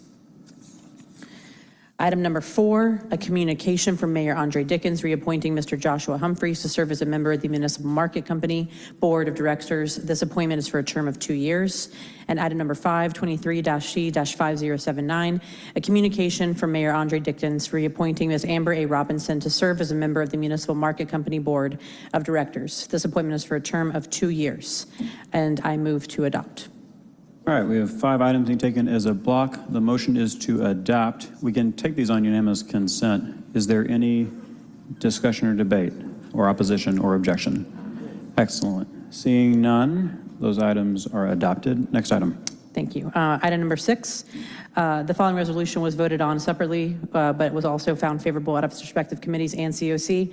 23-R-3606, a resolution by Committee on Council appointing the Atlanta Board of Education's nominee, Ms. Jennifer McDonald, as the City Council appointee to the Board of Directors of the Atlanta Development Authority, Invest Atlanta, for a term of 4 years, scheduled to begin on the date of the approval of this resolution and for other purposes. And I move to adopt. Got a motion to adopt. Is there a second? Second by Dozier. Any discussion? All right, please open that vote. Vote is open.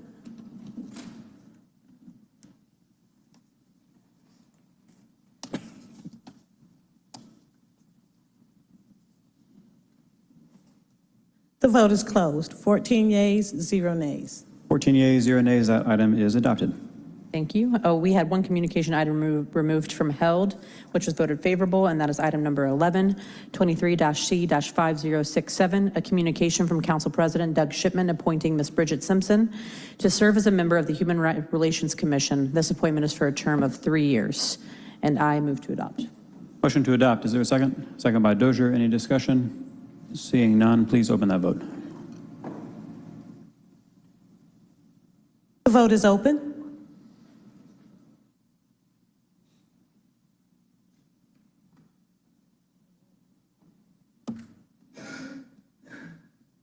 The vote is closed. 14 yeas, 0 nays.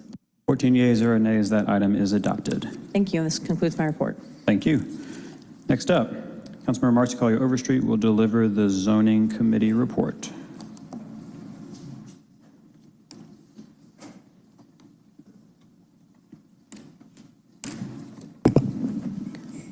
Thank you, President Pro Tem Westmoreland.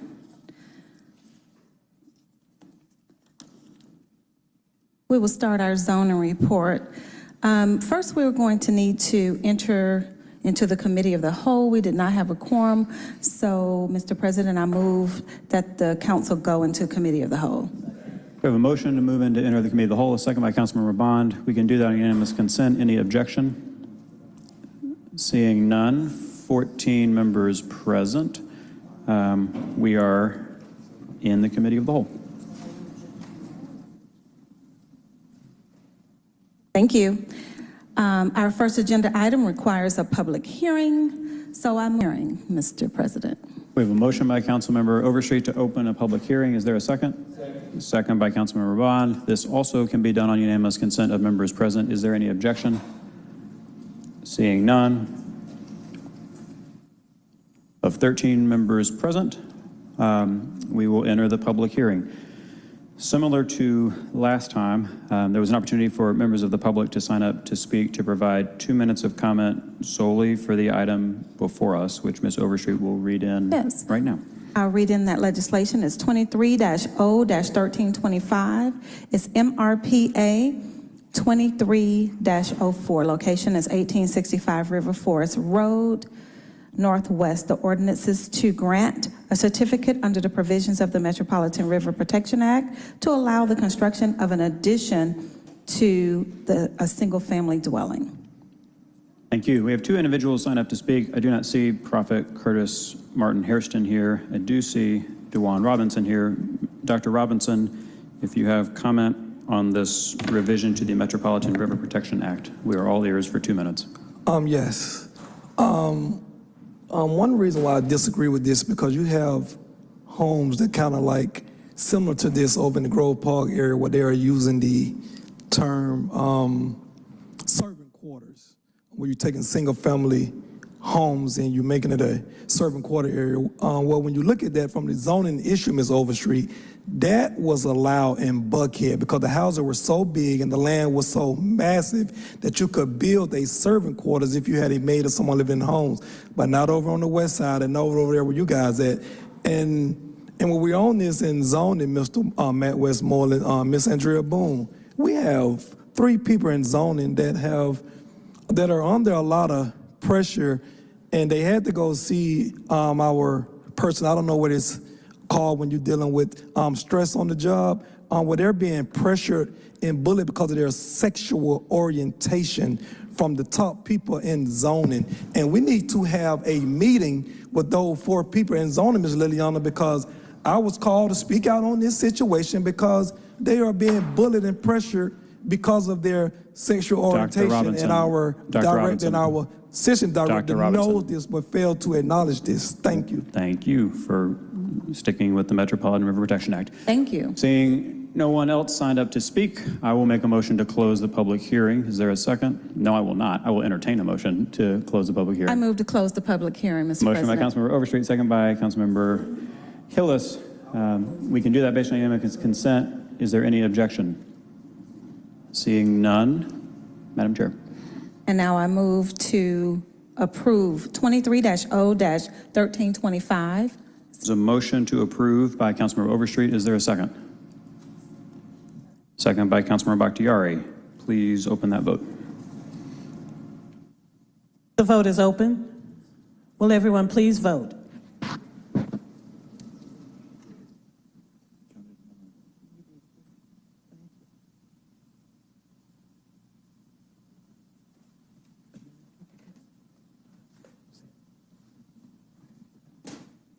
The vote is closed. 9 yeas, 0 nays.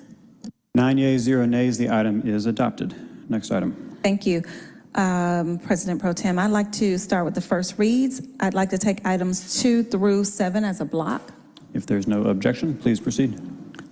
Item number 2, 23-0-1372, case number Z-23-36, location 1213 Hill Street Southeast and 228 Milton Avenue Southeast. The ordinance is to rezone from R4ABL, Single Family Residential Beltline Overlay, to PDHBL, Planned Development Housing Beltline Overlay.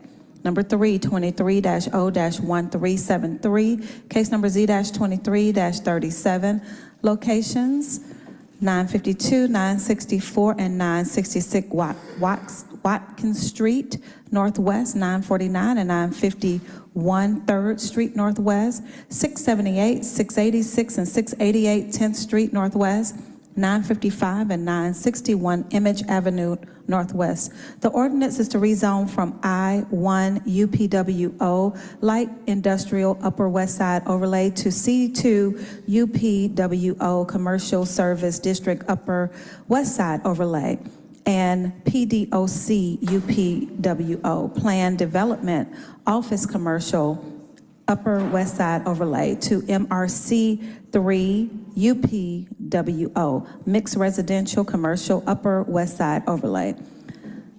Number 4, 23-0-1374, case number Z-23-38, location 3424 Browns Mill Road, Southeast. The ordinance is to rezone from R4 Single Family Residential to I1 in Light Industrial. Number 5, 23-0-1375, case number Z-23-39, location 2176 Main Street Northwest. The ordinance is to rezone from R4A Single Family Residential to R4B Single Family Residential.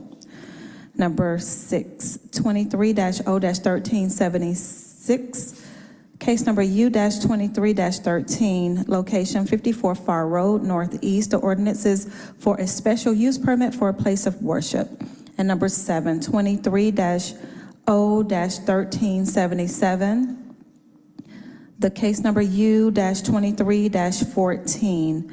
The locations are 952, 964, 966 Watkins Street Northwest, 949 and 951 3rd Street Northwest, 678, 686, and 688 10th Street Northwest, 955 and 961 Image Avenue Northwest. The ordinance is for a special use permit for a hotel.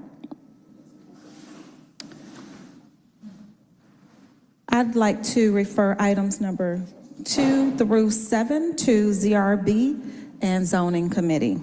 Got a motion from Councilmember Overstreet to refer items 2 through 7 to the ZRB and Zoning Committee. Is there a second? Second by Councilmember Bakhtiari. Any discussion? Seeing none, please open that vote. The vote is open. Will everyone please vote?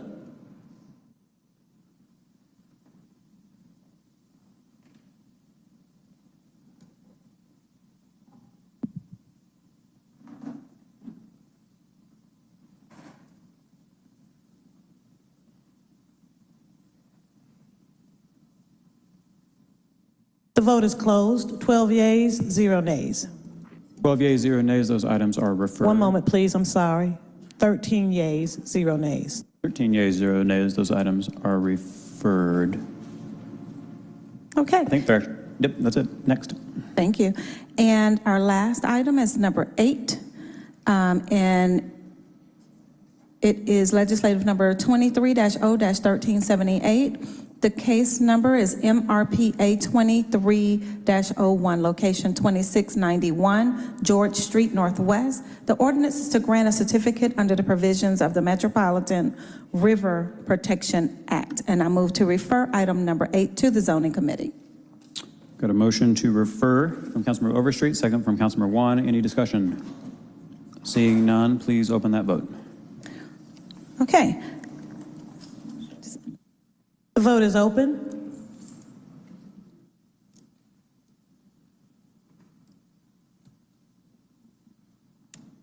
The vote is closed. 14 yeas, 0 nays. 14 yeas, 0 nays. That item is referred. Next item. Okay, we have one more item, actually, and it's item number 9. That will be 23-0-1297, and it's an ordinance by Councilmember Alex Wan to waive the provisions of Part 3 Code of Ordinances Land Development Code, Part 16 Zoning, Chapter 11, C1 Community Business District Regulations, Section 16-11.003 Permitted Principal Uses and Structures of the City of Atlanta's Code of Ordinances for the purpose of waiving the distance requirement for a service station located at location 1570 Monroe Drive, Northeast, and for other purposes. And Councilmember Wan. Councilmember Wan. Thank you, Madam Chairman, Mr. President Pro Tem. Colleagues, this is in my district, and we have had conversations with the neighborhood and the MPU. Everyone is supportive, so I'll make a motion to adopt. Second. Motion to adopt by Wan, second by Overstreet. Any discussion? Seeing none, please open that vote. The vote is open.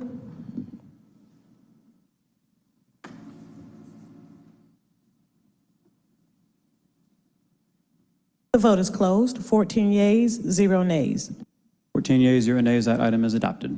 Okay, and with that, we are moving on to exiting the Committee of the Whole. So, Mr. President Pro Tem, I move that council exits Committee of the Whole. We have a motion to exit Committee of the Whole by Councilmember Overstreet, second by Councilmember Bakhtiari. We can do that on unanimous consent of members present. Is there any objection? Seeing none, I believe we have 14 members present. All right. 14 yeas, 0 nays. Thank you. And with that, I'd like to move that all actions taken in a Committee of the Whole be adopted by full council. We have a motion on the floor by Councilmember Overstreet to adopt all items taken during Committee of the Whole, a second from Councilmember Bond. Any discussion? Seeing none, please open that vote.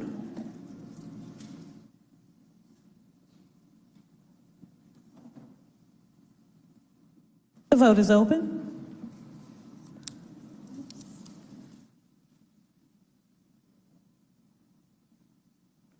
Will all members please vote?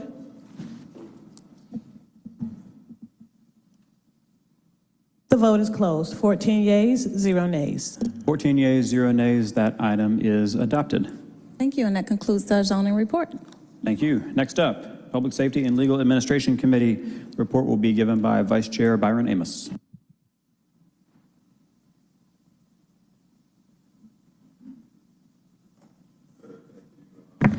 Mr. President Pro Tem, have two items. One is ordinance 23-0-1346, which came out of committee favorable with one abstention, but I believe there's a substitute for this item. Believe there is. Is that a motion? Yes, there is a motion. Bring forward a substitute. All right, so we have a motion to bring forward a substitute. Is there which has been emailed out, seconded by Councilmember Wan. Any discussion? Mr. Wan. Thank you, Mr. President and Mr. Chair. I just wanted to speak to the substitute. What it does is it addresses a concern that I had raised regarding the paper itself addresses business licenses, which is handled by the Department of Finance.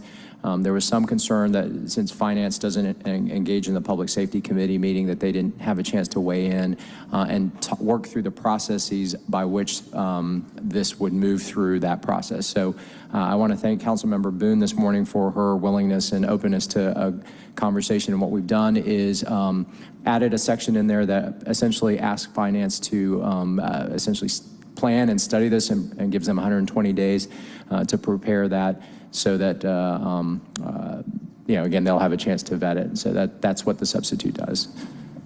We got a motion on the floor by Amos, a second by Wan. Any other discussion? All right, seeing none, please open that vote.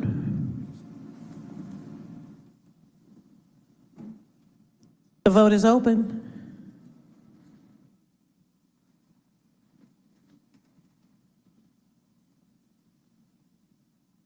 Will everyone please vote?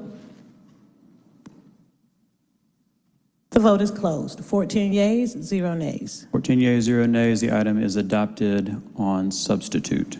Next. That was just to bring the substitute forward. That is right. Right. I will entertain a motion to adopt on substitute. See, we have a hand here. So we do. Mr. Hillis.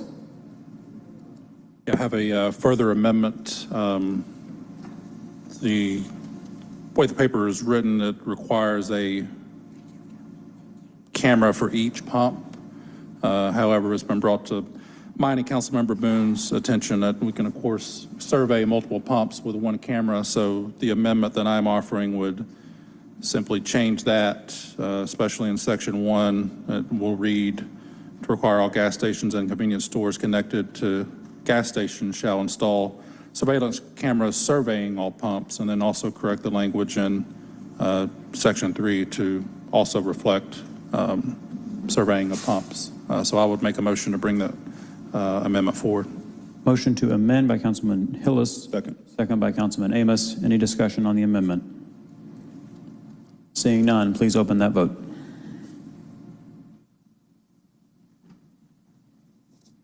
The vote is open.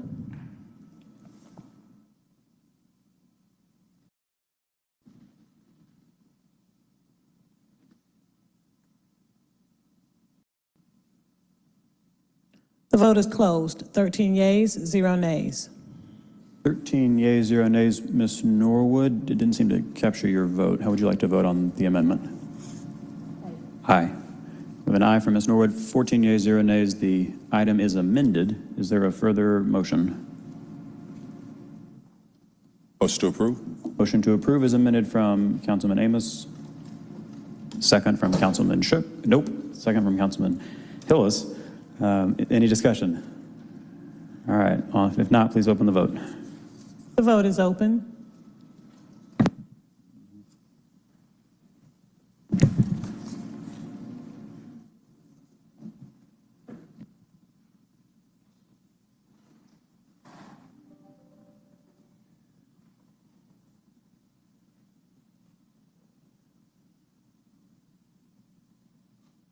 The vote is closed. 13 yeas, 0 nays. 13 yeas, 0 nays. Councilmember Boone, the machine didn't seem to, I figured as much. Please mark Councilmember Boone the affirmative. It would be 14 ayes, 0 nays. Thank you, sir. Noted. Next item. Next item is a resolution number 22-R-3997. Motion is to file. We have a motion to file. Does not need a second because it's coming out of committee with that recommendation. If there is no discussion, please open that vote.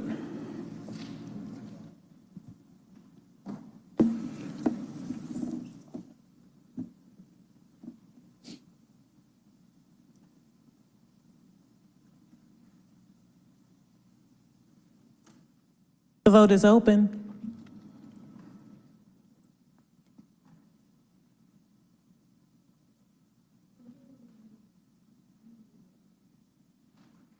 Will everyone please vote?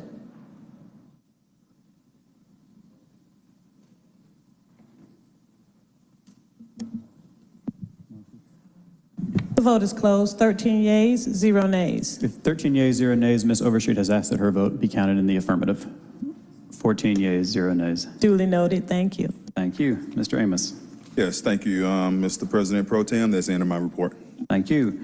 Next committee, City Utilities, Chair Jason Winston. Thank you, Mr. Pro Tem. No report today. Thank you. Thank you very much. All right, colleagues, next on our agenda are items for immediate consideration. We had a brief mix-up earlier, but we do not have any items for immediate consideration, which takes us to items for referral. There are 46. Folks have been busy here in the recess.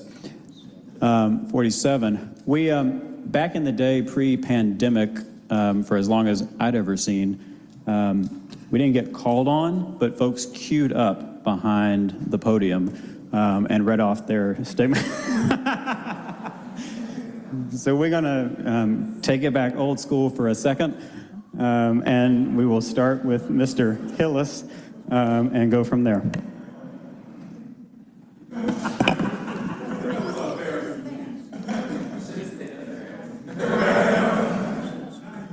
Elms ID 33212, an ordinance by Councilmember Dustin Hillis, Jason Winston, and Byron Amos, authorizing the mayor or his designee to execute an agreement on behalf of the City of Atlanta with the City of Atlanta Urban Development Corporation, granting AUDC an option to purchase certain properties owned by the city in connection with the development of affordable housing on publicly owned land, including certain parcels of land located at 0 Newtown Circle Southeast, Atlanta, Georgia, 2140 Alvin Drive, Northwest Atlanta, Georgia, and 0 Johnson Road, Northwest Atlanta, Georgia, and the air rights over land located at 170 10th Street, Northeast Atlanta, Georgia.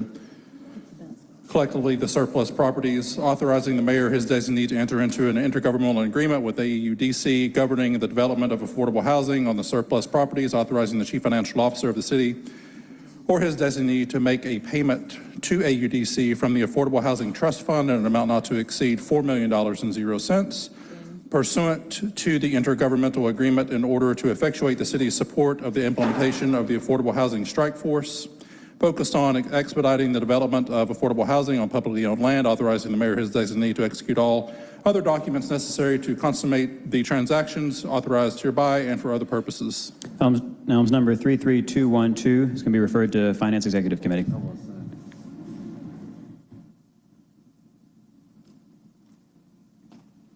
I'm sure Mr. President would like to as well. Elms ID 33213, an ordinance by Councilmember Dustin Hillis, an ordinance declaring certain real property located in land lots 226 and 227 of the 17th District of Fulton County, Georgia, tax parcel IDs listed, abandoned for use as a park by the public, authorizing the mayor or his designee to transfer the Gun Club Park property from the Department of Parks and Recreation to the Department of Enterprise Asset Management and for other purposes. Item 33213 to CDHS. Elms ID 33156, an ordinance by Councilmember Dustin Hillis to waive the provisions of Chapter 10, Article 2, Section 10209C and D of the Code of Ordinances of the City of Atlanta, Georgia, to modify the hours of operation on Monday, September 4, 2023, Labor Day only, for all licensed establishments authorized to sell alcoholic beverages on the premises, for on-premises consumption and for other purposes. 33156 to Public Safety Legal Administration. A resolution by Councilmember Dustin Hillis requesting the mayor his designee to install traffic calming devices on St. James Drive Northwest between Hightower Road Northwest and 1st Street Northwest in order to reduce speeding and for other purposes. Transportation. Elms 33218, an ordinance by Councilmember Dustin R. Hillis authorizing a donation in an amount not to exceed $5,000.00 from the District 9 Council Carry Forward account to the Grove Park Neighborhood Association to support the Grove Park Gives Initiative, a program that supports the legacy residents of Grove Park and for other purposes. 33218 to Finance Executive Committee. Elms ID 33219, a resolution by Councilmember Dustin Hillis requesting that the Atlanta City Attorney exercise her authority granted by the City Code Section 2-407 to engage outside counsel to aid in the verification of any signatures which may be submitted by petitioners in support of the petition to repeal City of Atlanta Ordinance 2100367 and for other purposes. 219 to Public Safety Legal Administration. And that completes my items. Thank you. Thank you. Councilmember Bakhtiari. An hour later. God, Dustin.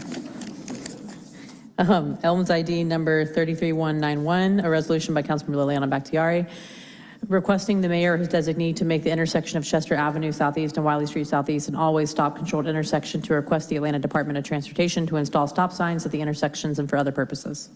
Transportation. Elms ID number 33190, resolution by Councilmember Liliana Bakhtiari requesting the mayor or his designee to make the intersection of Gaskell Street Southeast and Fulton Terrace Southeast an always stop controlled intersection, to request the Atlanta Department of Transportation to install stop signs at the intersection and for other purposes. Transportation. Elms ID number 33192, resolution by Councilmember Liliana Bakhtiari, resolution requesting the mayor or his designee to make the intersection of Kirkwood Avenue Southeast and Eston Street Southeast an always stop controlled intersection, to request the Atlanta Department of Transportation to install stop signs at the intersections and for other purposes. Transportation. Elms ID number 33193, a resolution by Councilmember Liliana Bakhtiari, resolution requesting the mayor or his designee to make the intersection of Kirkwood Avenue Southeast and Flat Shoals Avenue Southeast an always stop controlled intersection, to request the Atlanta Department of Transportation to install stop signs at the intersections and for other purposes. Transportation. Elms ID number 33194, a resolution by Councilmember Liliana Bakhtiari requesting the mayor or his designee to make the intersection of Manigault Street Southeast and Weatherby Street Southeast an always stop controlled intersection, to request the Atlanta Department of Transportation to install stop signs at the intersections and for other purposes. Transportation. Elms ID number 33195, a resolution by Councilmember Liliana Bakhtiari requesting the mayor or his designee to make the intersection of Walt Hall Street Southeast and Manigault Street Southeast an always stop controlled intersection, to request the Atlanta Department of Transportation to install stop signs at the intersections and for other purposes. Transportation. Thank you. Thank you. Mr. Shook. Thank you. This is Elms number 33111, ordinance by Shook authorizing the mayor to execute a special procurement agreement with Dell Marketing Secure Works on behalf of AIM, Watershed, and Aviation pursuant to the code section indicated for a term commencing May 5th of this year through May 6th of next, with no renewal options, in an amount not to exceed $1,701,928.86. All contracted work being charged to and paid from, et cetera. Finance Executive Committee. Mr. Bond. Thank you, Mr. President Pro Tem. I have Helms ID number 33155, an ordinance by Michael Julian Bond to amend the City of Atlanta Code Part 2, General Ordinances, Chapter 158, Vegetation, Article 2, Tree Protection, to make adjustments to the recompense fee, grading limits, stormwater management, integrating trees, easement periods, variances for tree removal, boundary tree regulations, additions of definitions, and various other provisions to enhance urban development while prioritizing tree protection and environmental sustainability and for other purposes. CDHS. I have Elms ID number 33216, an ordinance by Councilmember Michael Julian Bond, an ordinance requesting the Atlanta Department of Transportation to declare Mullins Street Southwest as an open and active street, requesting the Atlanta Department of Transportation to develop a portion of the right-of-way along Mullins Street Southwest located between the road southeast and the dead end of Mullins Street, lying and being in the land lot 212 of the 14th District of Fulton County, Georgia, tax parcel ID listed and for other purposes. Transportation. Have Elms ID number 33217, an ordinance by Councilmember Michael Julian Bond authorizing a donation in the amount not to exceed $1,000.00 from the Post-One at Large Carry Forward account to the Frederick Douglass High School to support their 2023-2024 athletic season and for other purposes. Finance Executive. Have Elms ID number 33187, a resolution by Councilmember Michael Julian Bond, a resolution authorizing the mayor or his designee to execute an agreement for RFP APD 2210-1230117, background and recruitment digital media services with Pivotal Path LLC on behalf of the Atlanta Police Department for the term of 3 years in an amount not to exceed $500,000.00 with 2 one-year renewal options, all contracted work to be paid to and paid from the department organization numbers listed herein and for other purposes. Finance Executive Committee. Thank you. Thank you. Ms. Norwood. Elms ID 33209, an ordinance by Councilmember Mary Norwood authorizing a donation in an amount not to exceed $28,000 from the District 8 Carry Forward account to Atlanta Memorial Park Conservancy and for other purposes. Finance Exec.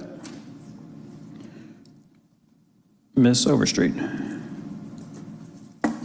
Thank you. Elms ID 33186, an ordinance by Councilmember Marcy Collier Overstreet, an ordinance amending the 2024 Intergovernmental Grant Fund Budget, Department of Police by adding to anticipations and appropriations in the amount of $1,649,965.90 for the 2022 Public Safety and Community Violence Reduction Grant Award from the Governor's Office of Planning and Budget and for other purposes. Public Safety Legal Administration. Elms ID number 33152, a resolution by Councilmember Marcy Collier Overstreet, a resolution authorizing the mayor or his designee to execute the First Amendment to Emergency Procurement Agreement EAS 1220333 Niskey Lake Dam repairs with Ruby Collins Incorporated on behalf of the Department of Watershed Management and to add funding for Phase 2 of the Progressive Design Build Agreement in an amount not to exceed $7,291,206.00. All contracted work will be charged to and paid from the fund, department, organization, and account number listed herein and for other purposes. City Utilities. Last one, Elms ID number 33177, an ordinance by Councilmember Marcy Collier Overstreet to add the name of the former City of Atlanta Councilmember Jim Maddox to the signage at the gateway entrance of the Cascade Springs Nature Preserve in recognition of his dedication and service to the District 11 community and the City of Atlanta as a whole, to waive certain provisions of the City of Atlanta's Code of Ordinances and for other purposes CDHS.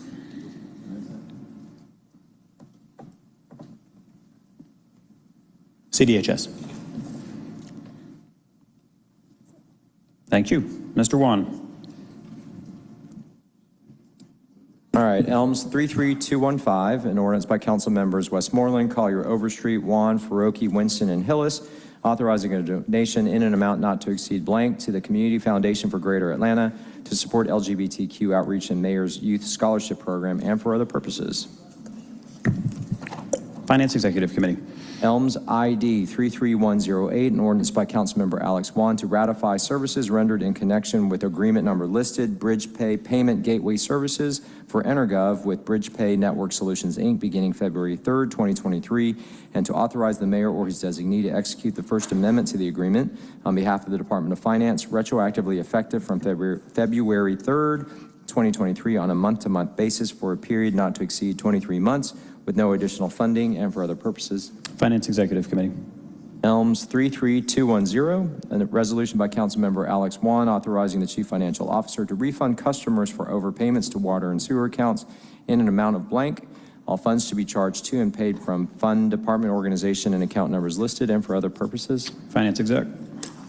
Elms ID 33157, ordinance by council members Wan, pretty much everybody on council, to waive the provisions of Chapter 10, Article 2, Section 10-209C and D of the Code of Ordinances of the City of Atlanta, Georgia, so as to modify the hours of operation on Monday, October 16, 2023 only for all licensed establishments authorized to sell alcoholic beverages for on-premise consumption and for other purposes. Public Safety Legal Administration. And Elms 33198, an ordinance by Councilmember Alex Wan to amend Chapter 150, Traffic and Vehicles, Article 4, Stopping, Standing, and Parking, Division 4, Residential Permit Parking, to require that areas to be designated as residential permit parking permit areas shall be approved via ordinance, and that they shall be designated, and the regulations thereto shall be codified in the City of Atlanta Code of Ordinances, to amend Chapter 150, Article 4, to codify the current residential parking areas and the regulations related thereto, which have been previously administratively authorized and for other purposes. Transportation. Thank you. Thank you. Mr. Winston. Thank you, Mr. President Pro Tem. Elms 33164, a resolution by Councilmember Jason Winston. A resolution by City Utilities Committee authorizing the Commissioner of the Department of Watershed Management to adjust water and sewer service charges on certain customer accounts incurred due to burst water service lines in the amount of $60,532.27 and for other purposes. City Utilities. Elms 33204, a resolution by Councilmember Jason Winston requesting the mayor or his designee to make the intersection of Conrad Avenue Southeast and Lakewood Terrace Southeast a two-way stop controlled intersection, to request the Atlanta Department of Transportation to install stop signs at the intersection and for other purposes. Transportation. Elms 33205, a resolution by Councilmember Jason Winston requesting the mayor or his designee to make the intersection of Little Street Southeast and Hill Street Southeast an all-way stop control intersection, to request the Atlanta Department of Transportation to install stop signs at the intersection and for other purposes. Transportation. Elms 33203, a resolution by Councilmember Jason Winston requesting the mayor or his designee to make the intersection of Stillman Street Southeast and Meter Street Southeast and two-way stop control intersection, to request the Atlanta Department of Transportation to install stop signs at the intersection and for other purposes. Transportation. Elms 33145, an ordinance by Councilmember Jason H. Winston, an ordinance pursuant to Chapter 2, Article 10, Division 4, Section 21292 of the City of Atlanta Code of Ordinances, the Procurement and Real Estate Code, authorizing the mayor or his designee on behalf of the Department of Grants and Community Development to amend the Federal Entitlement Grant Services Agreement with Cohen Kresnick, LLP, to expand the scope of services of the Federal Entitlement Grant Services Agreement to include all federal grants and grant support, to allocate funding to Cohen Crescent LLP for the purposes of grant management and to project management support for the City of Atlanta's emergency food and shelter program in an amount not to exceed $300,000.00 for a term not to exceed December 31st, 2023, to allocate additional funding in a total amount not to exceed $2,413,000.00 for said funds to include America Rescue Plan Act, ARPA, Home Investment Partnership Fund, Home and Community Development Block Grant, CDBG funds for the purposes of federal grant management and project management support. All contracted work shall be charged to and paid from the accounts listed herein and for other purposes. Community Development Human Services Committee. Thank you. That's it for today. Thank you. Councilmember Dozier. Thank you, Mr. President Pro Tem. I have two items. First one is ELMS ID number 33049. An ordinance by Councilmember Jason Dozier authorizing the Chief Financial Officer to amend the Tree Trust Fund budget and the FY 2024 Department of Parks and Recreation General Fund budget by transferring the amount of $995,942.00 from the Tree Trust Fund to the FY 2024 budget of the Department of Parks and Recreation to fund the planting and maintenance of trees, improvements to the urban forests, and community education in the City of Atlanta and for other purposes. Community Development Human Services. And then ELMS ID number 33050, a resolution by Councilmember Jason Dozier authorizing the mayor or his designee on behalf of the City of Atlanta to execute the First Amendment to Special Procurement Agreement SP-S-12103333, Community-Based Forestry with Trees Atlanta Incorporated, to amend the scope of work to add additional planting and maintenance of trees, improvements to the urban forest and community education, and to add additional funding in an amount not to exceed $995,942.00. All contracted work shall be charged to and paid from account numbers listed herein and for other purposes. Community Development Human Services Committee. That's all I have. Thank you.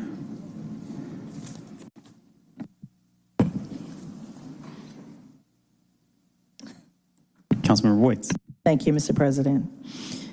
ELMS ID number 33189. This is an ordinance by Councilmember Keisha Waits to amend Part 3 Code Ordinance Land Development Code Appendix B, Electrical Code Amendments, Chapter 1 Administration, to create a new Section 101.10 to require the installation of infrastructure for exterior security cameras in certain buildings throughout the City of Atlanta, specific to apartments. Public Safety Legal Administration. ELMS ID number 33214. This is a resolution by Councilmember Keisha Waits urging the Georgia General Assembly to amend Chapter 1 of Title 42 of the Official Code of Georgia, annotated related to inmate policies, so as to ban the use of solitary confinement or prohibit the practice of placing an inmate in solitary confinement for more than 5 consecutive days in a 60-day period and for other purposes. Finance Executive Committee. Thank you. ELMS ID number 33161. This is a resolution by Councilmember Keisha Waits to sunset the City of Atlanta Public Safety Commission created by the action of the Atlanta City Council pursuant to Resolution 21-R-3441 and for other purposes. Committee on Council. Thank you. Councilmember Boone. ELMS number 33201, a resolution by Councilmember Andrea L. Boone, a resolution requesting the Commissioner of the Atlanta Department of Transportation to conduct a traffic study on Highview Drive Southwest to determine the need for any safety improvements such as traffic calming devices, reduced speeds or stop signs, and for other purposes. Transportation. ELMS ID number 33200, a resolution by Councilmember Andrea L. Boone, a resolution requesting the mayor or his designee to install no parking signs to restrict parking on the north side of Peyton Woods Trail Southwest from Cativo Drive to 180 west of Cativo Drive and for other purposes. Transportation. ELMS ID number 33159, a resolution by Councilmember Andrea L. Boone, a resolution authorizing the mayor or his designee to execute the Second Amendment to Agreement RFP S1210214, Citywide Security Guard Services with Dynamic and Safeguard Security on behalf of the Mayor's Office of Emergency Preparedness to add additional funding for the Department of Watershed Management in an amount not to exceed $550,000. All contracted work will be charged to and paid from the Fund Department organization and account number listed herein and for other purposes. Finance Executive Committee. Elms ID number 33158, an ordinance by Councilmember Andrea Boone, an ordinance to ratify Mayor Andre Dickens' executive order directing the Chief Financial Officer to allocate up to an amount not to exceed $4 million and 0 cents for the purpose of contributing to the efforts of Partners for Home to acquire certain manufactured structures from the Georgia Emergency Management Agency and to facilitate the conversion of the structures to housing as the initial project of the City of Atlanta's Rapid Housing Initiative and provide quick delivery housing for the city's unhoused residents, to ratify the Chief Financial Officer's payment of the funds so allocated from the account listed herein and for other purposes. Community Development, Human Services. Thank you. Councilmember Lewis. Thank you, Mr. President Pro Tem. At Elms ID 33153, an ordinance by Councilmember Antonio Lewis. An ordinance authorizing the mayor or his designee on behalf of the city to enter into a First Amendment to ground lease with agreement with the Georgia Film and Television Center, LLC, with respect to the lease of certain city-owned property, commonly known as the Lakewood Fairgrounds and located at 175 Lakewood Way, Southeast Atlanta, Georgia, consisting of 30 acres to modify Article 12 and include a new Article 17 to the ground lease agreement, waiving Section 21547 for the Procurement Code of the City of Atlanta Code of Ordinance, Article 10, and for other purposes. Finance Executive Committee. That is it for me today, President Pro Tem. Thank you. Mr. Amos, take us home. Yes, sir. AMS number ID 33047, an ordinance by Councilmember Byron D. Amos authorizing a first supplement indenture of trust to 1, ratify, reaffirm, and supplement A, that certain amended and restated indentures of trust dated as of November 1st, 2021, relating to, among other things, the city's tax allocation variable rate bonds, West Side Project, Series 2001, the city's tax allocation variable rate bonds, West Side Project, Series 2005A, and Series 2005B, the city's tax allocation variable rates bonds, West Side Project Series 2008, collectively the bonds, and their certain first supplementary indenture of trust dated August 30 of 2023, which among other things, 1, authorize amendments which establish long-term rates for the Series 2008 bonds, 2, authorize the Chief Financial Officer to accept the terms of the Wells Fargo Bank N.A. term sheet which respect to establishing and resetting the long-term rate for the Series 2008 bonds and the mandatory tender date for the Series 2008 bonds, and execute all certificate and documents necessary to establish such long-term rate and mandatory tender date. 3, authorize the Chief Financial Officer to negotiate further extensions or rate changes pursuant to the parameters established herein, and to execute all certificates and documents necessary to establish such future long-term rates and mandatory tender date. And 4, reaffirming Wells Fargo N.A. as remarketing agent with respect to the bonds in connection with such interest rates determination and for other purposes. Community Development, Human Services Committee. AMS number 33172, an ordinance by Councilmember Byron D. Amos authorizing the mayor or his designee to rename North Yards Boulevard Northwest to Yancey Street Northwest and for other purposes. Transportation.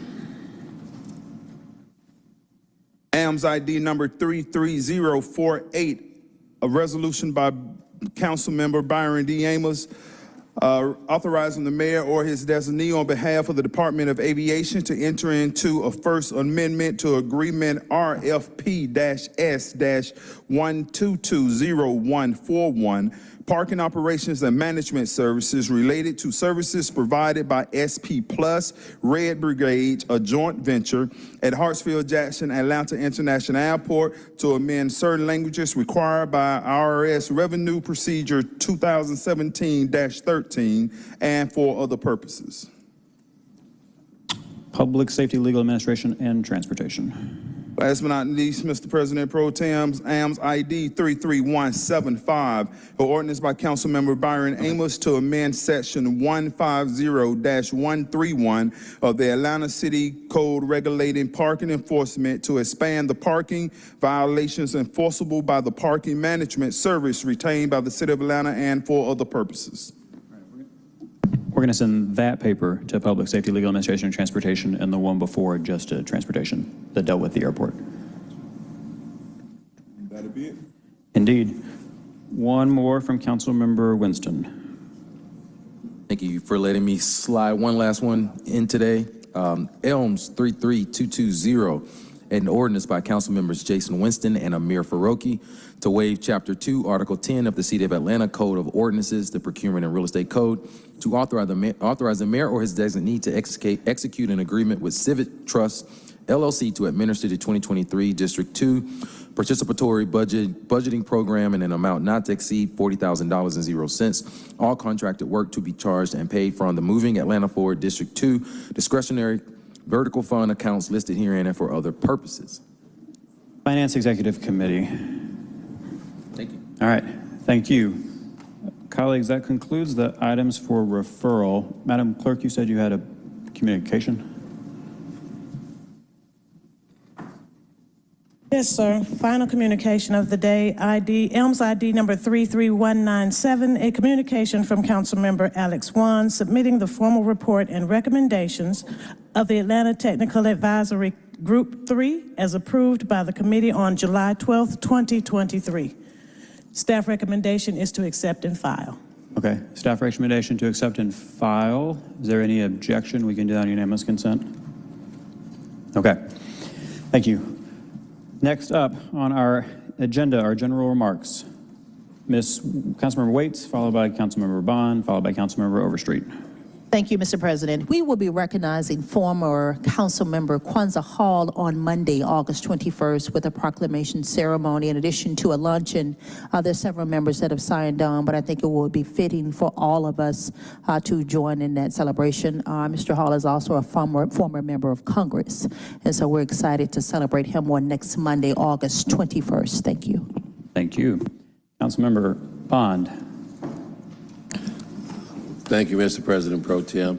I just wanted to let the public know that former council member Jim Maddox, who was the longest serving member of this body in the city's total history, is having a health challenge. So if you keep him in your prayers and meditations and wish him a speedy recovery. And secondly, but probably secondly, I'd like to also acknowledge the birthday of my grandmother, who will be on August the 13th, Miss Louise Johnson Clopton. She'll be honored at our home church at the Hosley Temple on Charlotte Place this upcoming Sunday, and it will be a riotous occasion as we celebrate her. I don't know her specific birthday, you know, lady does not tell, but she is fast approaching centurion status. And so we want to wish her a very, very happy birthday and joyous celebration on this upcoming Sunday. And of course, the public is invited to come out and to celebrate her. Happy birthday, Mommy. Thank you. Councilmember Overstreet.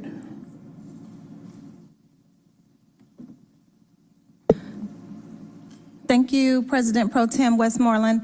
I just want to invite everyone on tomorrow to the Young Family YMCA on Campbellton Road to celebrate the opening of the new Peach Bowl Sports Court. Top leadership with the Peach Bowl, as well as the Metro YMCA leadership will also be there to celebrate these courts. And being that the mayor is doing the Year of the Youth. We are very excited about celebrating. So come tomorrow to the Andrew and Walter Young YMCA on Campbellton Road at 10 a.m. I'll be there at 10 a.m. Thank you. Councilman Dozier. Thank you, Mr. President Pro Tem.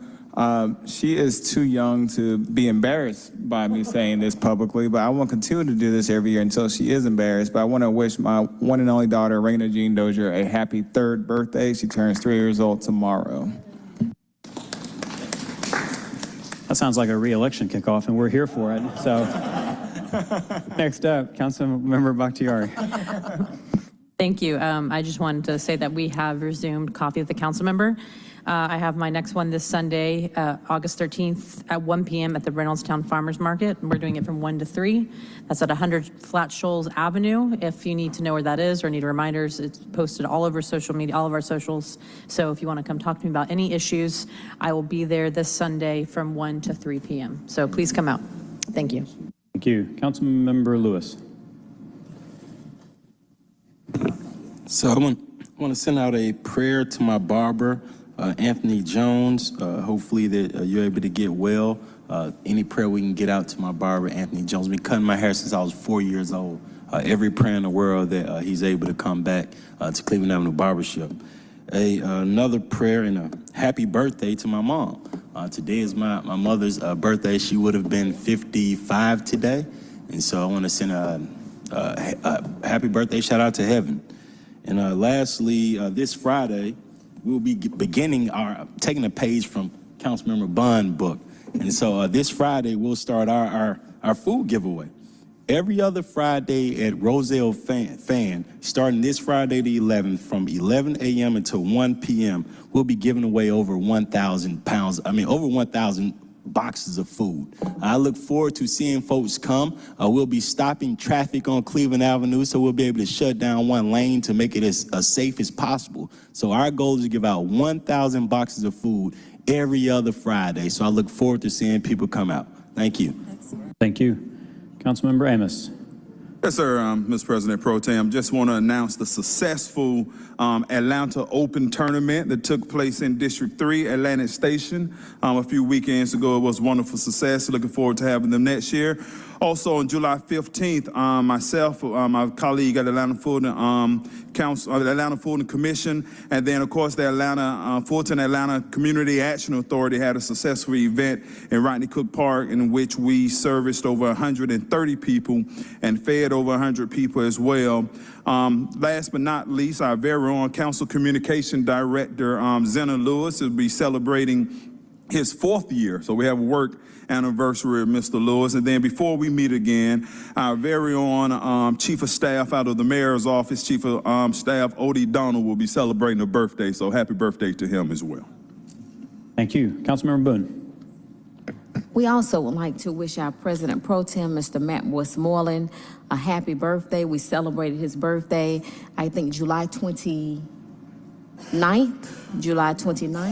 Happy birthday, happy birthday. Thank you for all you do for the citizens of Atlanta. Thank you much. Anything else? All right. Any other comments? All right. Madam Clerk, you will take things home with the adjourning roll call. Council President Shipman, Council Members Michael Julian Bond, Matt Westmoreland, Here. Keisha Sean Waits, Jason Winston, Amir Faroki, Byron Amos, Jason Dozier, Liliana Bakhtiari, Alex Wan, Howard Shook, Mary Norwood, Dustin Hillis, Andrea Boone, Marcy Collier Overstreet, Antonio Lewis. Councilmember Bakhtiari, I'll entertain a motion to adjourn. All right, got a motion to adjourn. Unanimous consent. Thanks, everybody.